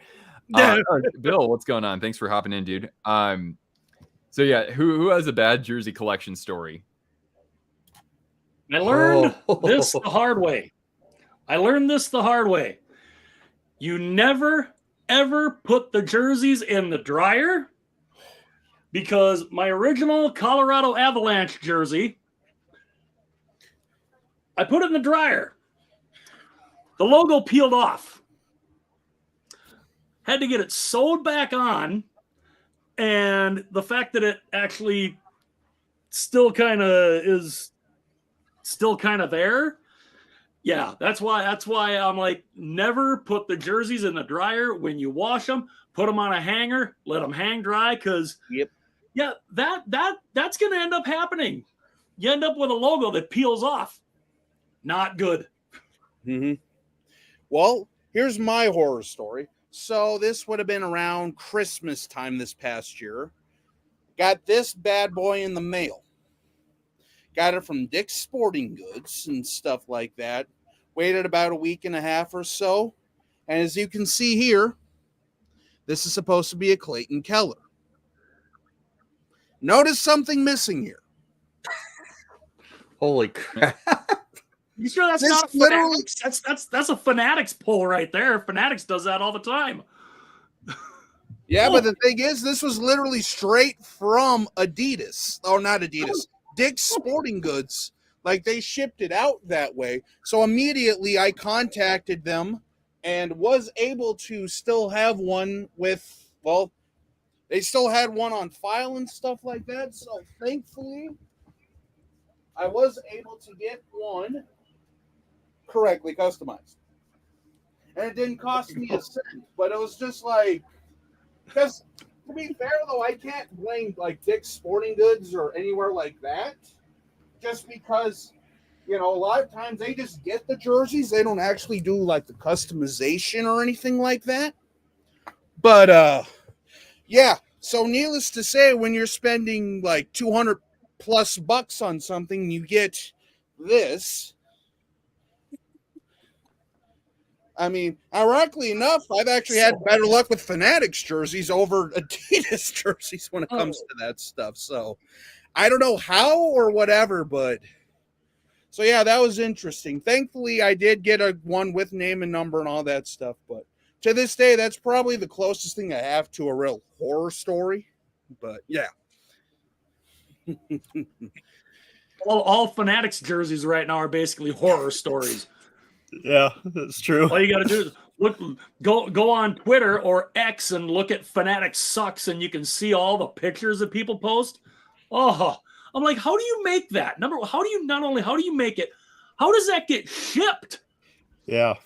I mean, you know, like the one I saw. What was it? Jack Hughes's number, but Nico Heischer's name. I'm like, how? Or like the one it had like Heischer's number on one side and Hughes is on the other. It's like, how do you make that? How does it get shipped? It makes my head explode when I see stuff like that. I'm just like, what are you doing? Mm-hmm. That's why Fanatics worries me so much. Yes. Yeah. Yeah. Oh, yeah, I'm just looking at a couple of these from the chat. So Paul was saying he was out about $120 trying to buy a reverse retro 2 for the Ducks. And then Gotsa says, have you ever had this happen to you on eBay, or have you seen a seller like this where they'll actually post like stock images of the jersey, like as the jersey would be listed on Dick's or Cool Hockey, and then they end up shipping you a fake, right? Yeah. That happened to me. I had a Connor McDavid that I, was kind of, rolling the dice with off of eBay, and it turned out to be a fake.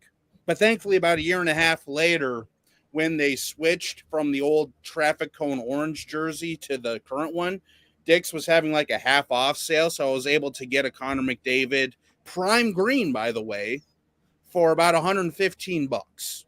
It was like the traffic cone style, but still, though, I mean, it's still a Connor McDavid fully stitched prime green for $115, so it's not too bad. Well, Dick, being you're a Wild fan, have you seen like the fake Minnesota Wild jersey? I see people around the Twin Cities here. They are wearing these jerseys, and it's like, I mean, you want to buy a fake jersey? That's okay, fine. You want to do that, but people like me who've been collecting for as long as I have, I look at them and I'm like, I can spot a fake from a mile away. The green is wrong. The logos are. It's like, how do you wear that? It looks so bad. And I'm just like, ugh. And especially when you could pretty much get, for as much as you would spend on a fake, if you find a good sale, you could find an Adidas version of it. The fakes are just so horrible looking. But people think, no, they're the real thing. Yeah, you don't collect jerseys, do you? Yeah. And also too, like really quick, then we can move on to someone else here. But just kind of finishing what Larry was saying there too. It's also bad too when, like, case in point, like with just jersey companies in general. One thing that I'm nervous about is because the NFL jerseys, like their medium tier jersey, isn't even stitched anymore, and it's like $175. Yeah, and it's literally like essentially like a. I don't know if you're familiar with NBA jerseys at all or anything like that, but it's basically like a glorified Fanatics jersey, like as far as the stitching and stuff like that's concerned. And then again, you see like those horror stories of, Jared Spurgino. What? It was literally on the page that Larry was talking about. Somebody got a Jared Spurgeon jersey that said Spurgino and stuff like that. And I'm like, well, how many Genos did he score that night? I have no idea, but I was almost tempted to make my like Discord profile Jared Spurgino's #1 fan for like a day, but I didn't. So I thought that was so funny. And Yeah. unfortunately, too, all basically the NFL jerseys, the NBA, they're all made by Fanatics now. Yep. Even though they Yeah. have the Nike branding, the like I don't know baseball, they're all made by Fanatics. Everything, and it's like, oy oy oy. Rant over. I got a couple of horror stories that I put upon myself. So my first one is my Edmonton Oilers oil drop jersey. Now, looking at it here, it looks fine. There's not really too much of a big deal. I don't know if it'll show up on camera here. Sort of kind of does, but you can see that the sparkliness in the logo, it has been like chipped off and just it's basically not as full as it should be. And that was my fault because I had moved, and I moved from somewhere that like I like to be very clean. So I was cleaning literally all of my jerseys. I was throwing them in a big tub. I was doing a big OxyClean bath. And if you know with OxyClean, you do not want to put any jersey that has a sparkle or has any type of that material, or it'll eat it up. And I guess I wasn't really thinking at the time, and I just wanted to get all my jerseys clean. So I threw that jersey in there. And after I took it out, I was like, oh, no. So I completely ruined that jersey. It was not good. I was very, very upset about that. The next one that I have is this Pittsburgh Penguins jersey. And this is another one where I made a very stupid mistake. I think I was pretty new into collecting jerseys. And I got this jersey right here. And it had, you can see on the side here, number 12. So it was a Jarome Iginla jersey. Now, I got this jersey, I think it was off of Kijiji. And it was only like, I think, $20 to $30. So it was pretty cheap. And you can see that the numbers there, that's not how it's supposed to look. It's supposed to have that triple layer like it does right here. The reason for this, though, it wasn't like this at the start. I screwed this up because the numbers were kind of peeling off a little bit. I think the nameplate, you can see like right here, the nameplate is coming off.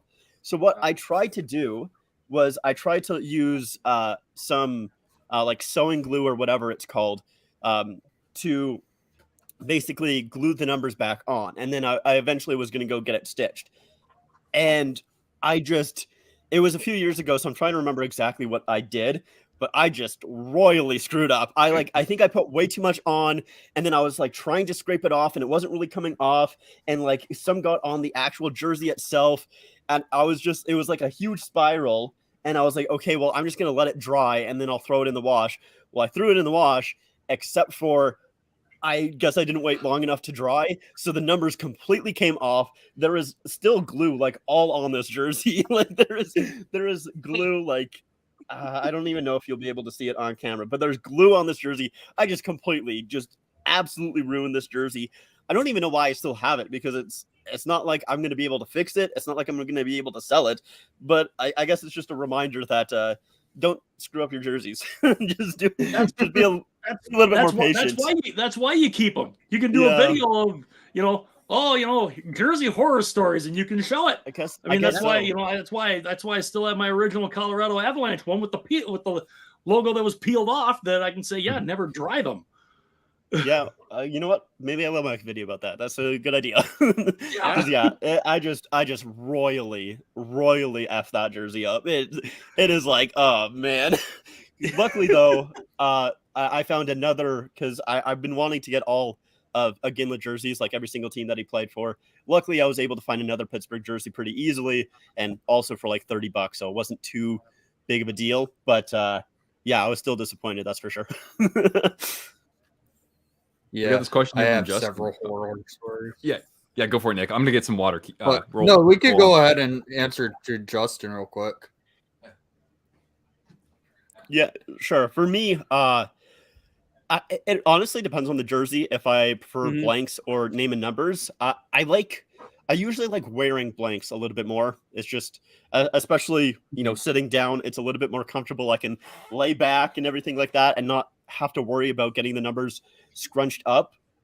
So most of my jerseys are blanks, but man, some of the customization kits I really like a lot, and it's something that I think I'm going to start kind of getting into more, is sending my jerseys off, especially to Hockey Authentic. Because there are some jerseys like this one in particular. I want to get Phil Kessel on this jersey right here because I like the customization quite a bit. So it's one that I'll probably send off eventually, hopefully soon. But I usually do like collecting blanks most of the time. I feel like it's also easier to find them for cheap as well, unless it's like a big name player. But most of the time, the customization on those jerseys is pretty bad. So yeah, I like Also blanks. depends what kind of customization you like, because like that heat press stuff I'm not a fan of. Yes. And I'd rather buy a blank Oh, jersey than have that. So And like a and I find vinyl it's- one layer. Yeah, totally. I find it's just easier to buy a blank, usually cheaper sometimes too. And then if you want to spend the money, just send it in. Mm-hmm. For Yeah, sure. I got this usually one buy them from blank. Hockey Authentic, and I've never, most of mine are blank, but I do have a good number of player jerseys. And this one, I had done this for one of my old Wild Reebok alternate with the name, the word mark on it, and I'd always I was like, that would probably look good with my last name on it. Well, then after my mom passed away in 2014, I kept thinking, I wouldn't mind having a jersey, as a way to kind of, honor her, because, she raised two rambunctious boys, me being the youngest, and so I mean, she was definitely the captain. And when this came out, I thought I would love to do that on the Wild Reverse Retro, and that's why I've got kind of, it's got my family's last name on it, and then 46, because people look at it like, oh, that's a Jared Spurgeon number. No, my mom was born in 1946, so I thought that's a pretty good way to do it. So yeah, I figured, our family's last name. She was the captain, raising two crazy boys, and yeah. So I'm like, when I went and got this from, oddly enough, Hockey Authentic, when that thing came in the mail, I literally saw it, and I kind of got a little emotional, just a little bit, because I thought this thing looks absolutely awesome with the customization, and yeah, I mean, I was like, good way to honor my mom. I mean, she's been gone since 2014, unfortunately, but I was like, I got a couple of jerseys to kind of honor her, so not bad. Just a question here. Yeah. Oh, okay. Yeah, Nick, I know you had some stuff to share, and then maybe we can take this I question was if just anybody gonna knows the message this answer. guy back. Okay. Go for it, Nick. Okay. Yeah, for the jersey customization thing, yeah, I have. What I did, I usually bought my jerseys blank and got them then stitched up. Like this one looks like just a normal old Hawks home jersey, but when I can find that the Hawks use special number kits for anything, sometimes we'll slap those on these type of jerseys, because on this one it has like the metallic gold as a third layer. The Hawks are primarily known for wearing a double layered kit. So like using specialty kits sometimes can help make a jersey look nicer is another thing. But for horror stories, holy crap, I have a couple, but I can name off two. One is where I got one customized and it took over a year and a half to get back. Oh, I remember because that, of one stupid idiot who was stitching it up. The jersey was just a Reebok home Hawks jersey. Should be easy to customize. I was getting just Jonathan Toews put on it, but for a way to make it more unique, I was getting an A on it and the dollar bill warts patch or Bill Warts patch put on it, which it said WWW in his initials with the Blackhawks feather, like red feather around it. That jersey took 5 times to come back, and it took a year and a half to return to me completed. Because first off, I sent it off. They made it where the nameplate wasn't put on it. They just put the letters straight onto the jersey. They've then fixed it. They also forgot to put the A on the jersey. They put a C on it. So they made the WWW patch upside down so it looked like M. That jersey was all sorts of a joke. They brought it. We sent it back to get it fixed. Came back. Nameplate was put on it with T's on it, but they left the C on it. They left the patch put on it upside down, so we had to send it right back to get it stitched and stripped and stitched. They put the A on it, left the patch the same way. Horror story, back and forth. Patch was still upside down after 3 other times of sending it. We told them multiple times, just put the patch on right. It finally came back a year and a half later, and I got the jersey where it was actually in condition to look proper instead of how they completely botched it in the first 10 attempts. It felt like it was shipped back and forth. And then those are the people that are in charge of Fanatics now, probably. No kidding. No, it was who was it that I sent it to? The stitching company was actually a professional stitching company for one of the NHL teams, and they just did not know what the hell they were doing, clearly. After that, never used them again. But here's another thing. I bought this jersey. It's a Slovakia white 2014 Winter Olympic jersey. Don't always buy jerseys when you first see it online because when I found this, I've been in a hunt for these style of jerseys for a long time to make into a Marian Hossa jersey. Luckily, I have a navy blue one finally coming in the mail after years of hunting. This jersey is a actual jersey. But the thing is, it's one of the replica, and it's a prototype from 2014. So without me knowing, when I purchased the jersey, it only had that on the back of the jersey. I was like, Euro 14. Are you serious? I was hoping it looked like it was just a blank jersey online. They didn't show the back. I just assumed it was just a blank. And then I get the jersey. It says Euro 14 screen printed onto the jersey. And I could not make this into a Marian Hossa Slovakia jersey. So now I have the navy blue one, which I actually prefer the navy over that white one coming. And that will turn into a Marian Hossa jersey. I will be sending that thing off to EPS immediately to get that stitched up. Yeah. EPS Sports is one of the top customization vendors in the States, for those who don't know. Mm-hmm. I guess my horror story, my biggest horror story probably came before I even really started collecting jerseys. I just wanted to get a Sharks jersey. This is about in 2010. It's a really short story because, this is like 13 years ago. But yeah, I had never bought a counterfeit jersey before. So I go on eBay, you see the image and you're like, oh, whoa. And only for, $50 or whatever. It was going to be a Joe Thornton jersey. And when I take it out or I go to get my mail, of course, I see that this package is just warped. This box is bent and has tape all over it. And I'm just like, okay, why does this seem odd? And I just remember it was the smell of it.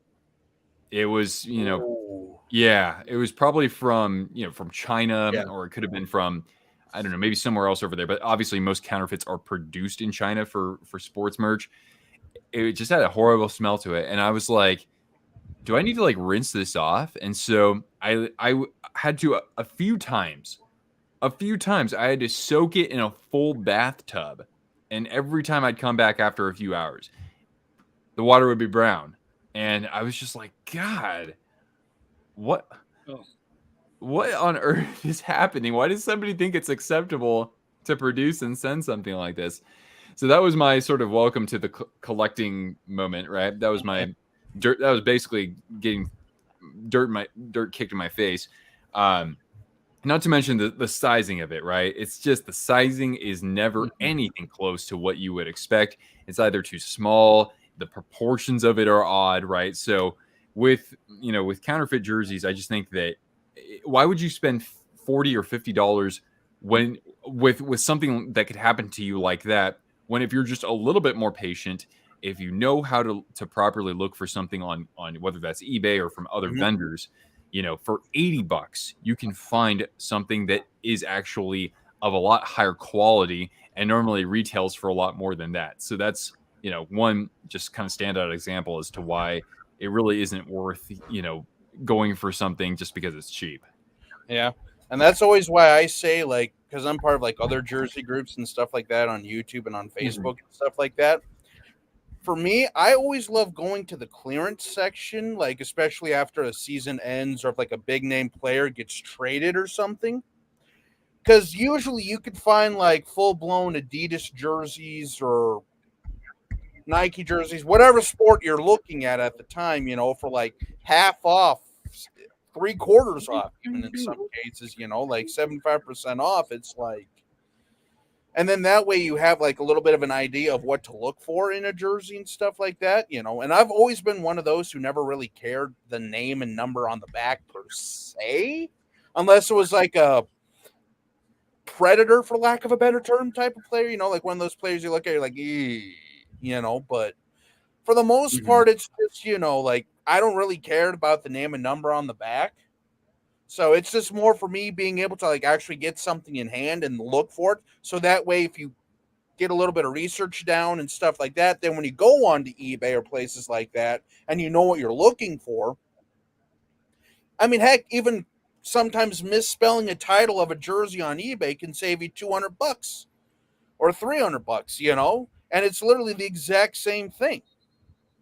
So it's just one of those things where I think everyone kind of has those welcome to the collecting hobby moment and stuff like that. So yeah, like I say, never be afraid to go through discounted, like, jerseys on like Fanatics or Adidas or NHL Shop or Nike or wherever, don't be afraid to pick up something like that and do research and stuff like that. Because later on down the line, you could always get that way you can always know what you're looking for and stuff like that. Or if you get it cheap enough, you can just strip it, send it out, and get it, customized the way you want it to for literally $100 to $150 off if you were to buy it straight from the store already made. I know I've been pretty lucky on like, when it comes to buying jerseys. I know Brendan's got a couple of these that I think he's bought like off the marketplace or something.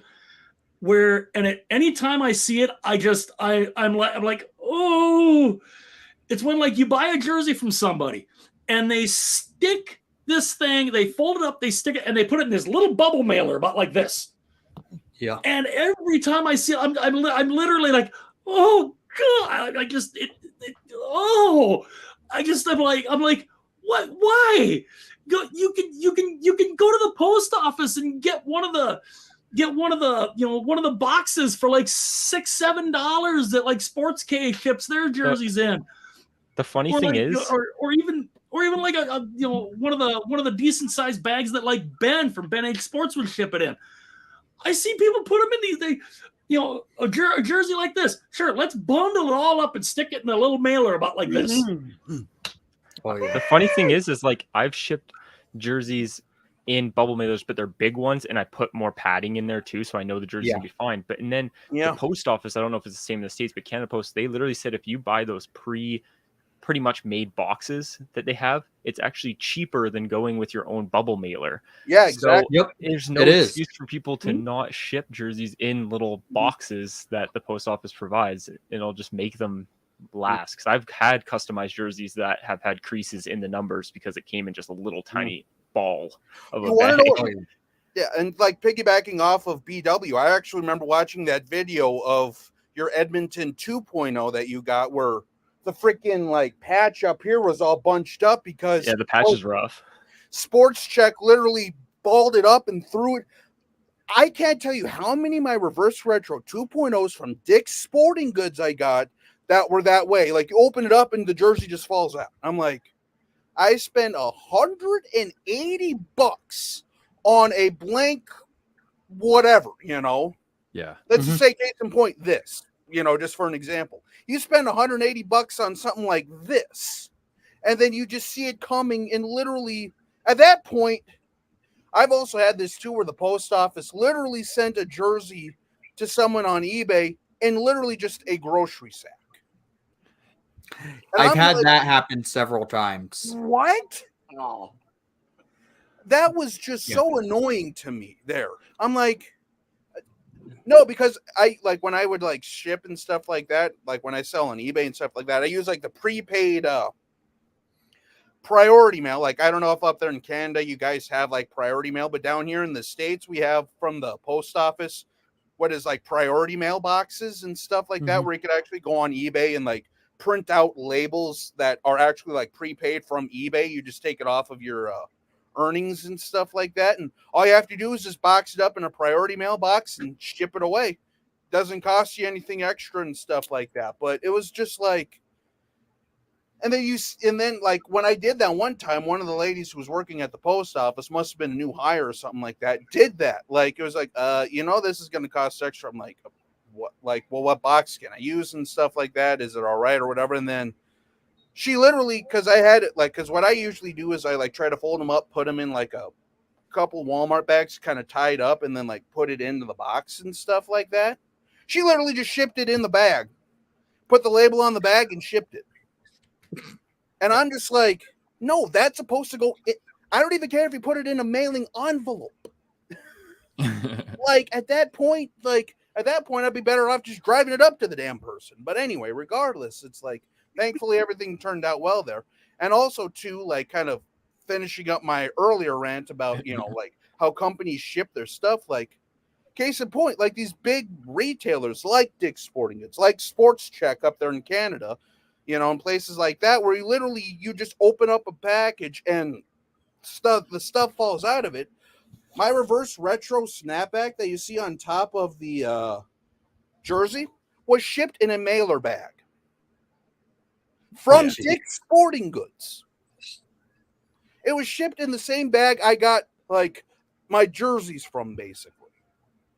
Yeah, Dick's. I've only ordered one or maybe two jerseys, but yeah, the first time the logo was creased, and I said, yeah, I can't accept this. I did an unboxing on the channel, but I took that same jersey and I said, no, you do not earn my money with this. But fortunately, they got it right the next time. Yeah, and like I say, I mean, I will say though, with like Dick's Sporting Goods, I was lucky. Like, other than the Clayton Keller with the 9 not being, like I say, I didn't blame that on the people that were like, shipping that jersey out. That's the people who actually, stitched the jersey. That was either Adidas or Silver Creek or wherever the heck does their actual like normal stitching for retail and stuff like that. So that really kind of frustrated me there, but it's just like, it does get a little annoying and frustrating, especially when you have like people like Ben H or like companies like that actually do a good job at like shipping out their stuff. So that's why, like, if I go and sell some of my jerseys, because I've got like the Climalite and the Aero Ready ones, and I've already gotten some prime green ones to kind of upgrade those. So I've kind of been thinking, maybe trying to unload those. There's a reason why I'm saving these. Yeah, because I'll fold it up nice. I mean, I mean, anytime, if I'm eating somewhere and I take the jersey off, I try to fold it up where the logo's right on top, not bent or anything. I would do that. I would put it in one of these and just put it put it in one of those, priority mail boxes and do it right. Yeah, that's how I kind of have these still. That's how I send all my blank jerseys off to get customized. I throw in those plastic wraps that they come in from Adidas. I just wanted to quickly plug something, by the way. For anybody who's watching, if you are interested, I am selling still a bunch of my jerseys. So you can reach out to me on Twitter or on Instagram. I think I have that information, or email. I have that in the video description below. But yeah, I have a bunch of jerseys that I'm still willing to part with. A lot of Reeboks, some of them player jerseys. I might even take offers on certain Adidas ones. So if any collectors out there are curious, just let me know. Yeah, most of my jerseys, I've got the big size because I'm kind of a bigger guy. So all of my jerseys are size 60s, which I know for like Landon and Brendan there, they would practice these would be dresses on them. It would pretty much, because you guys wear what, like 46s? Yeah, I can't even go down to a 42. The only reason that I don't like 42 is because it's very slim. That's one thing that I hate about Adidas is I find the length isn't that much longer from a 42 to a 46, but they just get super slim and they almost like flare out in a way as well. So literally some of them kind of look like dresses on me. And it's like I don't love it. But yeah, like I think this one here, it's either a 42 or a 44. So yeah, a 60 would like probably go down to the floor on me. Yeah, but I am around that same size. All these are. I'm around that same size. I'm like a 56 to a 60 in Adidas, like especially prime green and stuff like that. Thankfully for me, like actually fit in a Made in Canada's like normal and stuff like that, which is kind of nice. Not gonna lie, being bigger there does have its perks when it comes to that, because it's not like an overwhelmingly different like fit and stuff like that.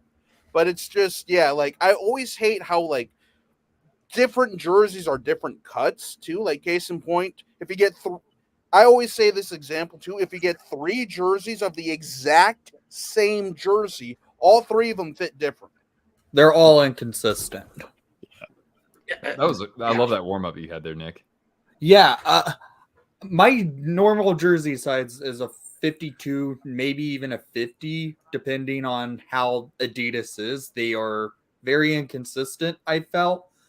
But oddly enough, this is the largest jersey I own in my collection, being a size 60 Made in Canada, like warm-up jersey from a few years ago from the Hawks. Oddly enough, this thing fits like a 54. Just how this jersey's built, which is the weirdest thing. And that shows Adidas in their Made in Canadas can be inconsistent in the sizes as well. I got kind of lucky. I have one Adidas Made in Canada one that I actually got off of it was one of the jersey groups on Facebook. And the guy was selling this for $100. And I'm like, and it's a size 60. And I'm like, I'll take it. And he's like, sold. And the Made in Canada Adidas are fantastic. The material is way different than these. And it's more heavy duty. It's heavier too. Like, I mean, you hold up an Indo Adidas and you go and you hold up the Made in Canada one. It's at least a pound heavier, if not a pound and a half heavier. But and also too, like kind of piggybacking off of Larry too, I also have a goalie cut, like a size 58 goalie jersey. And yeah, those even fit a little bit different than like a 40, like a 58, like normal Jets jersey and stuff like that, or even my 56 old Calgary Flames Made in Canada. So, and you can see the difference in the dimples on like how they are. Yeah, it's not even close. I still don't have a Made in Canada Adidas jersey. I would love one. Even though I know they would just not fit me whatsoever. Like the smallest, at least as far as I know, the smallest Made in Canada is 52, I think. But so I think that one would even be massive on me. But yeah, I would love a Made in Canada Adidas jersey. They look very nice. I mean, I think the Reebok authentic jerseys, those ones are like so awesome. I absolutely love it, especially the Edge 1.0s. Yeah. Those Edge 1.0s are by far my favorite. They have like the softness of a Fanatics jersey, but they're actually like well made and don't look like crap. Like they have the like stitched logos and everything like that. So I love like the older Reebok authentic jerseys, and I would love to get an Adidas Made in Canada. It's one thing that I am so disappointed that they never decided to do retail authentic jerseys. What's your favorite Sorry. Go ahead. Oh, I was just going to say that. And, apparently the rumor is that Fanatics will be doing the retail authentics. Right. That's at least, what some people have said. And if that's the case, that's definitely going to make me like Fanatics a little bit more. I wouldn't say that I would like them, but definitely boost it up for sure. I was going to say, what's your favorite 1.0 that you have in your collection? My favorite 1.0 would probably be my Kings. I can go get it. I'll be right back. Okay. I mean, that's a good start because that was when they were still using purple, I believe. Yeah. Yes, Well, yes, it is. Yeah. And for me too, I also like, because for me, I've always been like, I don't know, like for any of you who have ever had a Fanatics or something like that, I really like the fabric of the Fanatics. I just don't like how they do the patching and the stuff like that. But I've never been one of those who, was always mad. Like whenever, like, especially if I could find a Fanatics for like, because typically when I buy them for like $30 or less. Like I've gotten some for like $30 and I'm like, that's fine for me, especially for harder to find designs and stuff like that. But I just wish like they would take the fabric of the Fanatics breakaway, but have the same logo as like the Adidas, in my opinion. And I think you'd have a home run there because the jerseys themselves are comfortable as heck. It's just the logos and stuff like that are very hit or miss, basically. Because I've actually had like, because case in point, my 2.0 Capitals might actually be one of my favorite jerseys, even though that is a Fanatics. They did a really good job at that one. And plus, too, it's kind of nice because it doesn't quite have the same Herkin feel, like with like the stitching of the Capital down there. It's kind of like a little bit looser fitting and a baggier fit, which is nice for me being a bigger guy, because that was always one of those complaints with the Screaming Eagle 1 and 2.0s is with how big the logo and stuff was, it kind of made it fit weird and really kind of uncomfortable and stuff like that. So if they could find a way to make the softness of the breakaway with still the logos of the Adidas, or maybe even, like the prime green era, then I think they'd have a great, like, authentic line jersey, in my opinion.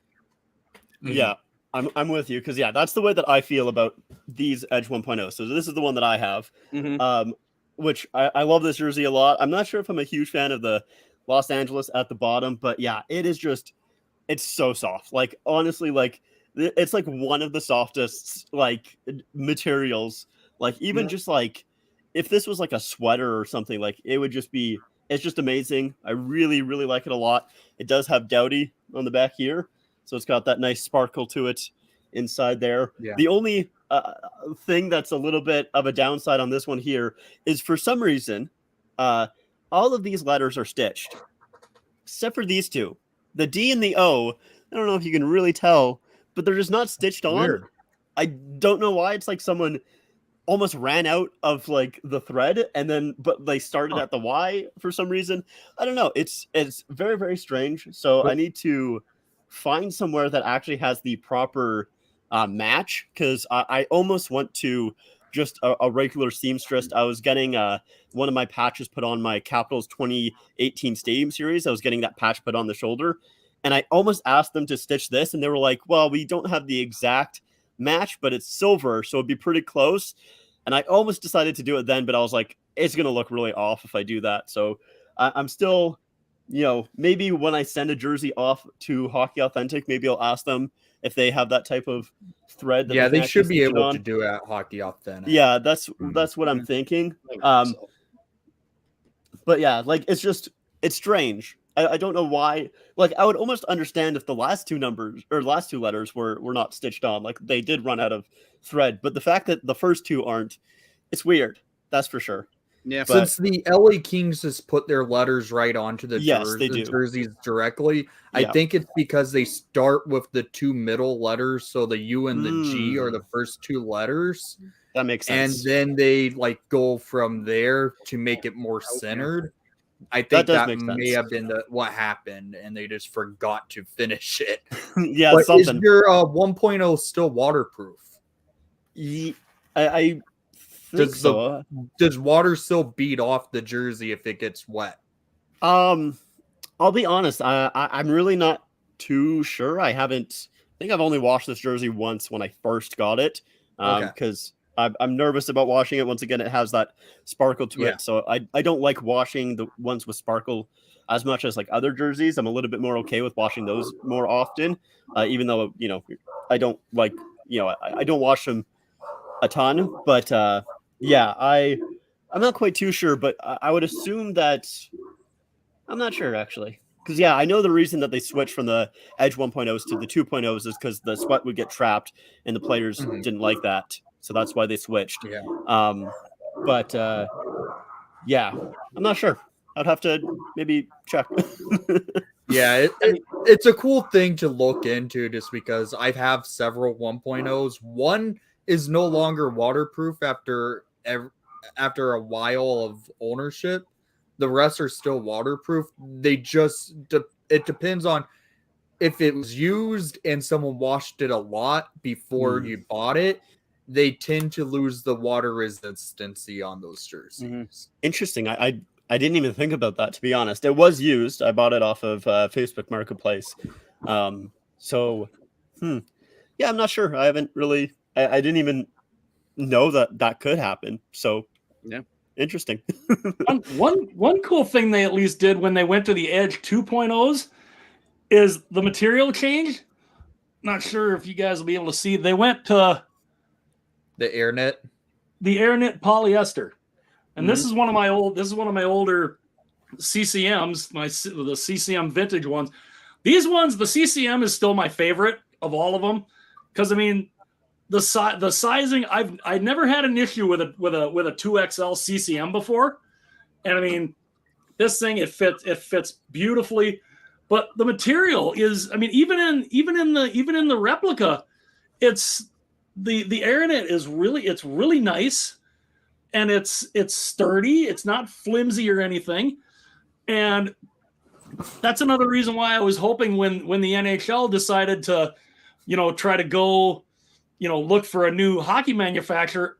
I was so wanting CCM because I mean, I remember CCM. I mean, that's most of my jerseys in my collection from when I started, they're all CCMs. And when the vintage ones came out, it was just incredible. I couldn't wait to get as much of the vintage ones as I could. But yeah, the AirKnits are awesome. And puppy. We got a couple of puppies upstairs here. Yeah, really cute dog. Yeah, if people are wondering the differences between the 1.0 and 2.0, here's like a 2.0 like fabric setup, almost where you AirKnit. it has more of the AirKnit to it, and on the shoulders it as well has more of the AirKnit material. The 1.0 has a whole lot of different stuff. It's a more like stretchy material as well for some people to know. It's a softer material as well, and on the shoulders it's almost like a Under Armour type shoulder base. I remember the 1.0s got such a bad rap the first year because a lot of the Minnesota Wild players, when they tried on the 1.0s, they hated them because the minute all they had to do was this, they'd pull on it and the whole sleeve would rip off. Wow. They did that, and I think one of the Wild players actually did that in the hockey lodge. Somebody got it on video, and he's like, "These things are horrible." And yeah, he just kind of grabbed it, extended his arm, and the whole sleeve ripped right off. Oof. And it's like, wow. That's nuts. I didn't know they're capable of that. I love my 1.0 authentic Wild though. This is one of my faves. It's a nice shoulder patch. Oh, I like it. Yeah, the That's a good detailing, like the shoulder shine and the gold here is great. Yeah, this was That great was their initial logo for about the first 6 months when they were first announced. They just had the shoulder patch on that. That was the logo. We're like, are you actually going to come out with a logo, or is that really going to be what you're going with? We were kind of worried. Then the main logo was unveiled. We're like, okay, that's much better. Yeah. Actual logo. Come here, buddy. Oh god, no! Everyone's gonna show off their dogs. I completely welcome that. Yeah. Yeah. All right, so I wouldn't mind it. Our couple are upstairs, though. I got a couple of little ones. well, that's good that the house itself provides them plenty of room to exercise versus something a lot larger like Frank, of course. Yeah, Frank isn't. He decided not to come here, but he was hitting on my door to try and come in here earlier, but not now. Yeah, he's a Great Dane. I was going to ask all of you, what is one jersey you are just foaming at the mouth to collect that you haven't gotten around to finding just yet? For me, there are a couple of Adidas jerseys that I do really want. The Leafs new third jersey I want. The Kings and the Stars alternate jerseys I want, but the one it's the one that I really, really, really want is either in between the Anaheim Ducks Wild Wing original jersey or the Fisherman jersey. It's one of those. I probably would lean on the Fisherman just because I do have the reverse retro 1.0, so it kind of helps a little bit. But I think I would have to go with the Fisherman. I think you have it, don't you, Nick? The Fisherman. I do. Yeah. Like I said earlier, I am open to selling a bunch of my jerseys. That one I'm not entirely sure about, but if you're still there may come a time when I do open up. If you do, I would let you love know to first. talk to you. Okay, that would be awesome. Yeah. I would really It's just appreciate a blank it. though. Yeah, that's okay. I'm okay with that. I'm fine with the blank. It's I would probably get it customized eventually, but yeah, I just have such a hard time. I'm assuming it's like probably a large, is it? It's a large, yeah. Yeah. I have such a hard time finding a small of the Fisherman jersey. Even the Wild Wing. I mean, hell, like even sorry for swearing, but even the Lightning Storm jersey back there, that was the second one that I saw in a size small after years of looking, and the first one that I found in a size small was just completely ruined. It had holes in it, so it was basically the first one that I was able to find actually in my size. Those older third jerseys are so hard to find in a size small. The extra larges, I feel like they're always there. Like you can almost always find an extra large, but the size smalls are so difficult. Yeah.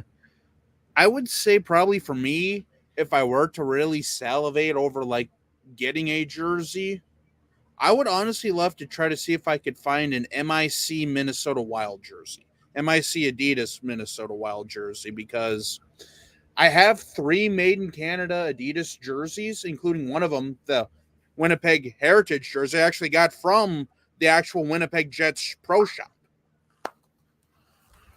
and stuff like that. And, I would just love to try to see if I could get my hands on an actual, like, made in Canada Adidas Minnesota Wild jersey. But because for some reason, like, some teams, they did make those kind of available on their pro shop, like case in point, Winnipeg. Mm-hmm. Yeah. Like Winnipeg, you can get the home, away, and the Heritage, and they're not really all that expensive. I think like the one that I got, I paid like $225 for, and that was like including shipping and stuff like that. So $225 American, I should say. It's like probably, I think they're like right around 300 Canadian or something when I checked last. But then again, it's been a couple months and stuff like that. So for me, yeah, like I would just love to see if I could get my hands on a Minnesota Wild made in Canada Adidas, because I already have basically as close as you can get with my Kaprizov that I got at the Hockey Lodge when I went to the game. Like even the patch and like, the ad and everything, The only thing that would have made that better is if I could find that like as a made in Canada, like an actual game worn Kirill Kaprizov jersey. I mean, that would have been absolutely fantastic, especially knowing, Kirill Kaprizov. Yeah. I just looked up the Jets team store.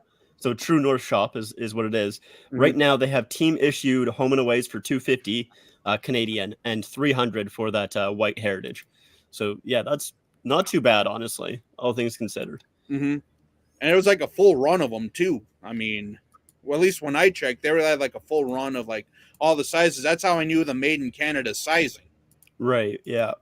Mm-hmm. Yeah. I think they still have a decent amount of at least the white ones that I'm looking at. Mm-hmm. Because I got mine in a 58, which I know is only available in the Made in Canada versions, like 1.0, 2.0, or Adidas. Right. Yeah, there's a couple of different ones that I would love to find, and exactly haven't. From Adidas, it would obviously be the Coyotes and the Kings Reverse Retro 1.0s. Oh yeah, being able to find those for a decent price in a size 60, I'd be all over that. In the CCMs, the original Fisherman, absolutely. I would love to have one of those. And the original Lightning Storm jersey that Landon's got back there. I would love that's one. I did see that on one of the jersey groups that I saw. It was a 2XL. I immediately was like, oh my God. And then I saw the price and I was like, I don't think so. The dude was wanting $1,200 for it. And I'm like, you gotta be kidding me. Yeah. He was asking $1,200 for the original Storm jersey. I'm like, nope. Was it just a replica, or was it like white strap? Was it like an authentic, or was it a replica? It was the replica. It was just the normal CCM replica.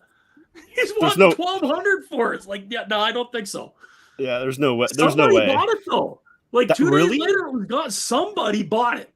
That's somebody crazy. actually paid that to have it, and I'm like, I couldn't do it. I ain't got $1,200 to throw around on a jersey like that, even though it is one of my Grail jerseys that I'd love to have. Yeah. Like, no, I'm not spending $1,200 on that. Especially a replica. Like if it was an authentic, I'd think about it a little bit more. Or like a gamer or something. But that is way too much. My jaw dropped when I saw it. I was just like, yeah, and then I'm like, what?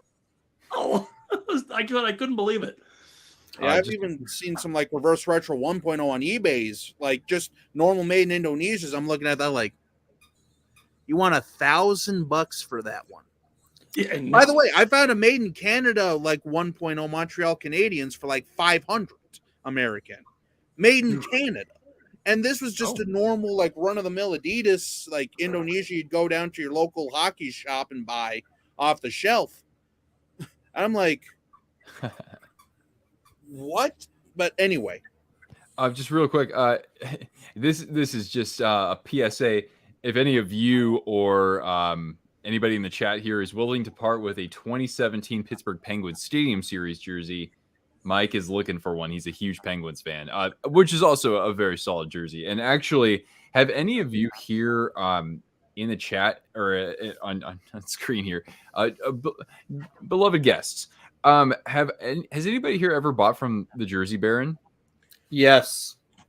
Yeah, I also have. That is I've where bought several. Yeah, I got my Kings Burger King jersey from them. That is where I got that. Well, anyway, made in Canada. Only ships in Canada, though, don't they? I thought they only shipped in Canada. I'm not sure. No, they ship to the States. Do they? Okay. I've bought my made in Canada World Cup of Hockey Czech Republic jersey from them, and my Alex DeBrincat Erie Otters jersey from them. Well, yeah. Anyway, I might have to scope them out a little bit. I've got one Jersey Baron jersey here. I don't know what it is. This is from our channel moderators. When we hit 10,000 subscribers, I get to open this up. Oh, geez. Well, yeah. We better hit that soon. I want to know what it is. I know. I want to hit it by the start of the season, but my lazy ass has been working mostly on sudden death videos recently. But I think there's still a possibility when you put out the season predictions videos. Those usually do pretty well. Oh yeah. Once we get rocking and rolling in the season too. Yeah, I had a goal to see if I could hit 2,000 subscribers by my birthday. That's not exactly going to happen, but if I could get to 1,900, which I'm only like 2 off. All right, well, people in the chat, you guys know what to do. Yeah, yeah. I don't mind Jersey Baron 1,000 for a while. Holy crap! I only get them 4 away now. Nick's only 4 away, folks. You know what to do. I just saw it. What were you doing, Landon? Or what were you saying? Yeah, I with Jersey Baron, the jersey that I got, like I really like it a lot, but I will say I find them to be pretty expensive. They Yeah, are. that's one thing I've noticed too. Like talking what, like 300-400 American for most of those, like authentics and stuff like that. Yeah, like Which- some of the jerseys, I like understand why they're that much, Mhm. but they have some up there where I'm like, really? Yeah. Like, okay. Because if I remember right, I think a couple years back or something like that, there was actually a Minnesota Wild 2016 Stadium Series authentic, but they wanted like 400 or something for it. Oh. This was back before they had like pay in 4 as like a payment option and stuff like that. So, yeah, I think ever since then it got sold out or something like that. But Yeah. Probably, yeah. I'm looking at Jersey Baron right now. I could have got this jersey for $30 last week. How much are they selling it for? 200. Yeah. Yeah. I was at the Blackhawks garage sale last week in Chicago, and that's how I got that blank winter classic. I got it for $30 from them. They had a bunch of reverse retros for $30, bunch of jerseys for $30. I was like honestly debating to get another one of the reverse retro 2.0s, even though I bash that thing so many times because Adidas does not know how to design a good jersey when it comes to talking when they are designing the jersey by themselves. Apparently, it was Adidas who designed the Blackhawks reverse retros, and they gave them 3 options to choose from, and that's it. And they chose, I guess, the best out of the 3. That Barber Pole reverse retro Chicago one would look so much better. Throw that low. Why did they not throw this on there? Yeah, you got one too. This one's a sweater. Oh, that's the sweater. Oh yeah, this is the jersey from the vintage collection. I have the jersey also. Mine has Bill Mosienko on it, who scored the fastest hat trick in NHL history. oh, nice. Yeah, but that reverse retro 2.0 for Chicago, if they would have put this logo on the front, I would have bought it immediately. Yeah. Yeah, I love that I jersey. mean, what Chicago jersey has ever just had Chicago across it in any of the Blackhawks history? None. Why would you do that for the reverse retro?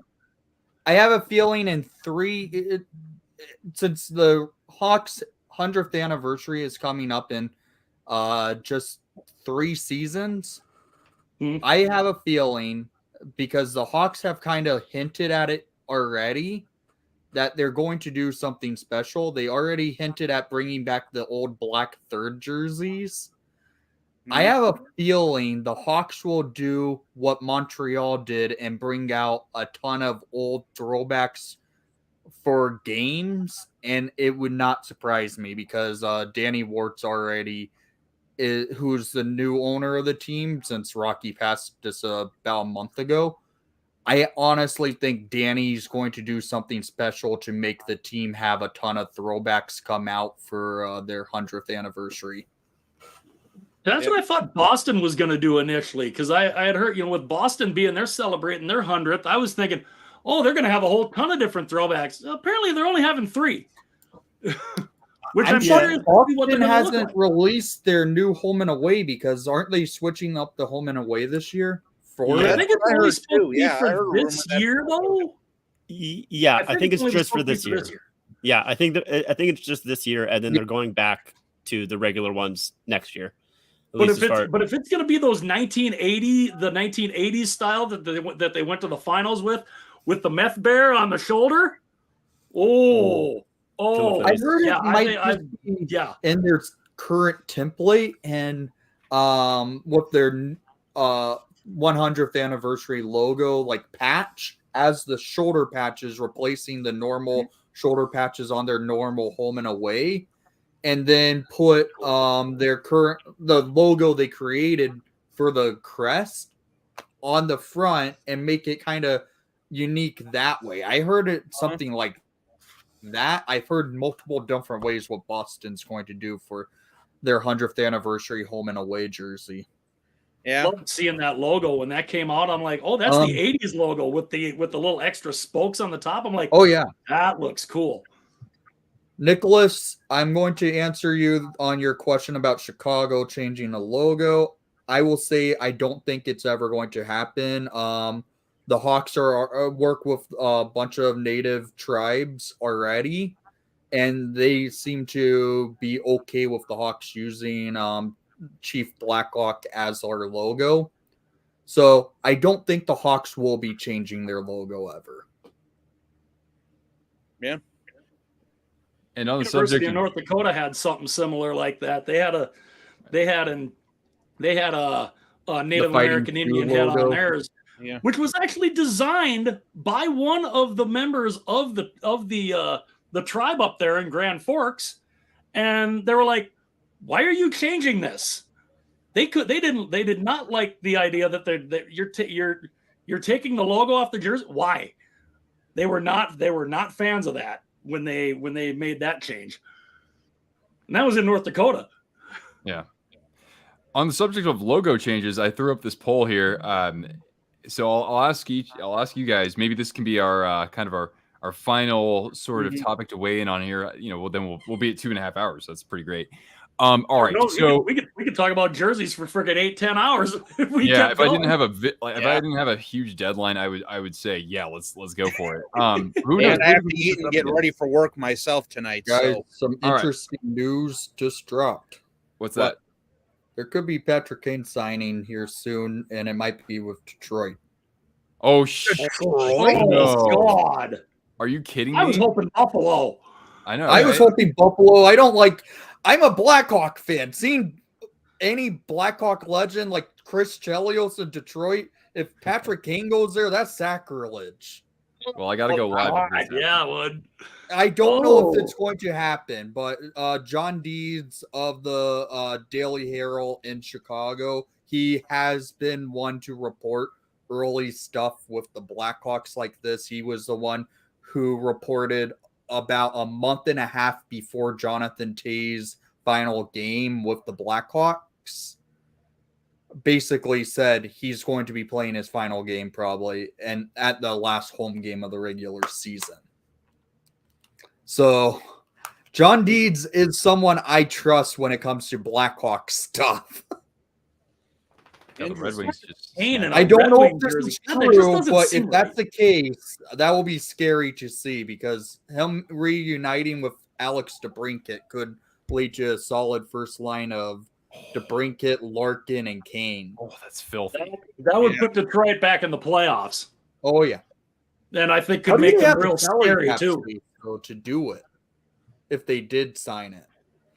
Oh, wow. I think he'd look. I still think he lives in Buffalo. I'd love to see him in Buffalo. Imagine Patrick Kane on the line with Alex Tuck and Tage Thompson. Yeah, I would be okay with Buffalo. No, so would I. I think he'd look fabulous in that in both those royal blue and the goat head. All right, now speaking of great looks like the Sabres, because the Sabres do have a great look in both sort of brands. To kind of finish things off, guys, who do you think needs to consider changing up its branding? And that can include jerseys for sure. Who needs to make that big change? What team out there? Or you can give me a couple teams. Well, I think one of the consensus is Los Angeles. Like the Kings could use at the very least like a color switch up, or maybe, kind of bringing it back a little bit there. Honestly, if I had to choose a team, I probably would say LA, just because they do have a rich history and stuff like that. But granted, they won 2 Stanley Cups in it, so I can see why they probably won't, or it'll be very difficult for them to do it. That maybe I'm trying to think who else here, because really a lot of teams have been changing a lot of their looks up and stuff like that recently. But Washington, I would say the Capitals probably could use, at the very least, reintroduce the Screaming Eagle as more than just a 5-game-a-year jersey. Actually make it an alternate again. So I'd say for that, LA and in the West and Washington in the East. I agree with Washington. I think Washington for sure needs to change it. I just don't like their logo. I think their logo is just the text is terrible. I'll go with like an off the board pick a bit. And I'm going to say Winnipeg. I think Yeah. Winnipeg, since they come back, has had the same jerseys and the same logo, and I Yeah. think it would be sweet to see them switch Yeah. that up, whether it's go back to what they did or come out with like a new variant of it with the aviator blue. But I think they need to switch up. Yeah, I definitely would like Washington to do something, but I really don't see them doing anything until Ovechkin retires. I think they're going to keep those jerseys Oh, I until can see that, yeah. Ovechkin is retired. And then once he's gone, maybe do something then. I New definitely era. would. I definitely would not mind, LA, even though those jerseys have grown on me a little bit. I still much prefer pretty much every other jersey in their history, so I definitely would not mind to see them do something different. My pick though is I could really see the Ducks doing a rebrand. Especially they're just getting good here, or that at least hopefully within the next couple of years for Ducks fans, at least. Maybe not for some people, but for Ducks fans, they're going to get good here. They didn't have like a win in the last month of the season. There needs to be a probe into the Ducks. Yeah. So, but yeah, Didn't get the number one pick. Yeah, I'm surprised they don't do a rebound to kind of like introduce the new like era they're going into. That's kind of where I was going. Is like with most of the time, with the Leafs, for example, they were terrible, and then yeah, I know. I love it. But they were awful, and then once they started to actually get some young upcoming players, they finally rebranded. Which I honestly still wouldn't mind if they changed up their jerseys a little bit more, but that's another topic. But yeah, like the Ducks, I could really see them doing something. Columbus, I would love if they changed up their jerseys. I am not a huge fan of the Blue Jackets jerseys right now, outside of the cannon. I don't even need them to do the cannon as a home and away. Obviously, I would love that like pretty much everybody else. I think that would be amazing. I really don't like the striping on their jerseys. That home jersey just does absolutely nothing for me whatsoever. I don't mind the away, but their home is very blah to me. Yeah, there's a number of teams I think that could rebrand. Definitely Washington, because honestly, how awesome would the Weagle look on the front of this? I think that would be awesome. Even on the front of the white one, I think could be really nice. Mm-hmm. And I mean, Washington for sure. Anaheim, I like the idea of Anaheim. I mean, I look at what they did for the Reverse Retro 2.0, and I'm like, okay, there's your road jersey. Make an orange version of that. And there you go, home on a road.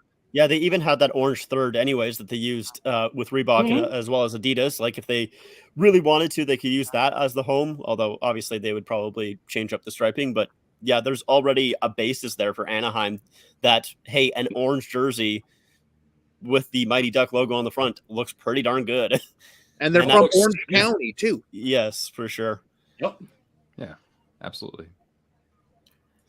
Yeah, I would say my pick's probably Anaheim is a need to change. They've been wearing their current home and away jersey since the 2014-15 season, but that home jersey's been around since 2009 as a third jersey. Mm-hmm. The jersey template, in my opinion, is not the greatest for Anaheim. The striping's not well put together. The logo's not the greatest. I get it. There's some people who like the web foot, but I think it needs to be changed and go back to the Mighty Duck logo. And I think if they did something like their 25th anniversary jersey, it would look very nice, because that 25th anniversary jersey with that number kit on it, the colors, it worked perfectly. It didn't have the eggplant on it other than in the collar insert. It just worked by it being a black jersey. I just think Anaheim in black is their color. They've won the Stanley Cup in black. And at this point, it just seems like it's a better color scheme. And the Mighty Duck logo, in my opinion, looks better on a black background compared to like an orange or the eggplant background. It just doesn't look right. But A team, of course, Washington needs to change. They've been wearing their jerseys since 2007, and the logo's not the greatest. The template's not the greatest either. If they did something like in the template of their third jersey with the W and did something with a different logo, they could do that. I just think in that Washington third jersey template, it's a good template to make a home and away off of. I think them in navy blue would look much nicer in that red they do wear today, honestly. Yeah, and there's no reason for Anaheim doesn't have to worry about dealing with Disney anymore to use the Mighty Duck thing. That's why they had to change the name and the logo in the first place, because Disney sold them and they couldn't use the Mighty Duck trademark and logo anymore. Well, now it's not. Now they've been using the Mighty Duck logo for how long? So it's not really an issue. So go back to it. I think the Predators could use like a jersey change. Yeah, I could see that. I like their logo. Here. The thing about that is I like teams that have boldish colors and they use them. Like I like the Ducks in orange because there's not a lot of orange. And I think the Nashville Preds could still have a sweet yellow jersey. They just need a different design and need more like navy implemented into it. I still think they could rock the yellow for sure. It just needs to be done right. Yeah, Nashville's reverse retro 2.0. If they make that in the navy blue, winner. Because I think yellow jerseys could work. Because I think Pittsburgh's old alternate in the yellow, I think will look really good for a yellow jersey. Yeah, some yellow jerseys are pretty okay. I mean, the Pooh Bear, I like that in yellow. Yeah. Even though it's a little bit of a wacky jersey, there's definitely some yellow jerseys that do work. But right now, those Nashville ones are not it. All right. Well, we've hit 2.5 hours. We could really do this forever, honestly. Just could be a good podcast group with all 6 of us doing like jersey talk every now and then. Oh yeah, I'd love doing something like that. I've been looking into starting my own podcast. Actually, I just got to get the logo for it. Yeah. All right. Which actually, my channel is going to get a name change because I've actually got a friend of mine who's designing a logo for my YouTube channel, and when that's all said and done, my channel, it's not going to be Larry NHL Hockey anymore. It's going to be a little different, but it's still going to have my name in it. But I think it's going to look a little better, and hopefully might be a little more eye-catching. Nice. Awesome. Alrighty. So there we are. All right. All right. So if you haven't already, check out all of our fantastic panelists' YouTube channels. Those are linked in the video description down below. And thanks so much. People were hanging out with us for a couple hours there. That was fantastic. Yeah. As Derek Zoolander would say, I would love to continue talking about this conversation another time, but we'll have an opportunity to do this again pretty soon, I'm sure. And hopefully I can get my ass in gear and give you guys some more actual video content pretty soon here, as soon as I wrap up this sudden death sports video, which will be released most likely on Tuesday, even if I'm burning the midnight oil. Anyway, thank you so much for watching, everyone. Thank you, panelists. You've been tremendous. And who knows? There could be an opportunity for us to reconvene again. Yeah, thanks for having me on. Yeah, thanks. It was a lot of fun. Thank you very much. I love watching I pretty much watch every one of these guys whenever they come out with new videos. So it's always fun actually doing like live videos and live streams with people you actually watch and, interact with. So it's the first live stream I've ever been on. So it's definitely kind of cool. Didn't seem like it was your first. First time I've ever been on one of these. I mean, I'm such a noob with a lot of the technology. I'm still trying to figure out how my Blue Yeti microphone works and how it sounds and whether or not, you got to wear headphones with it or not. All righty. Well, take care, fellas. It was nice chatting with you, but I got to start getting ready for work and stuff like that. So have fun. All right. Take care. Will do. See you later, guys. See ya. See ya, guys. Bye.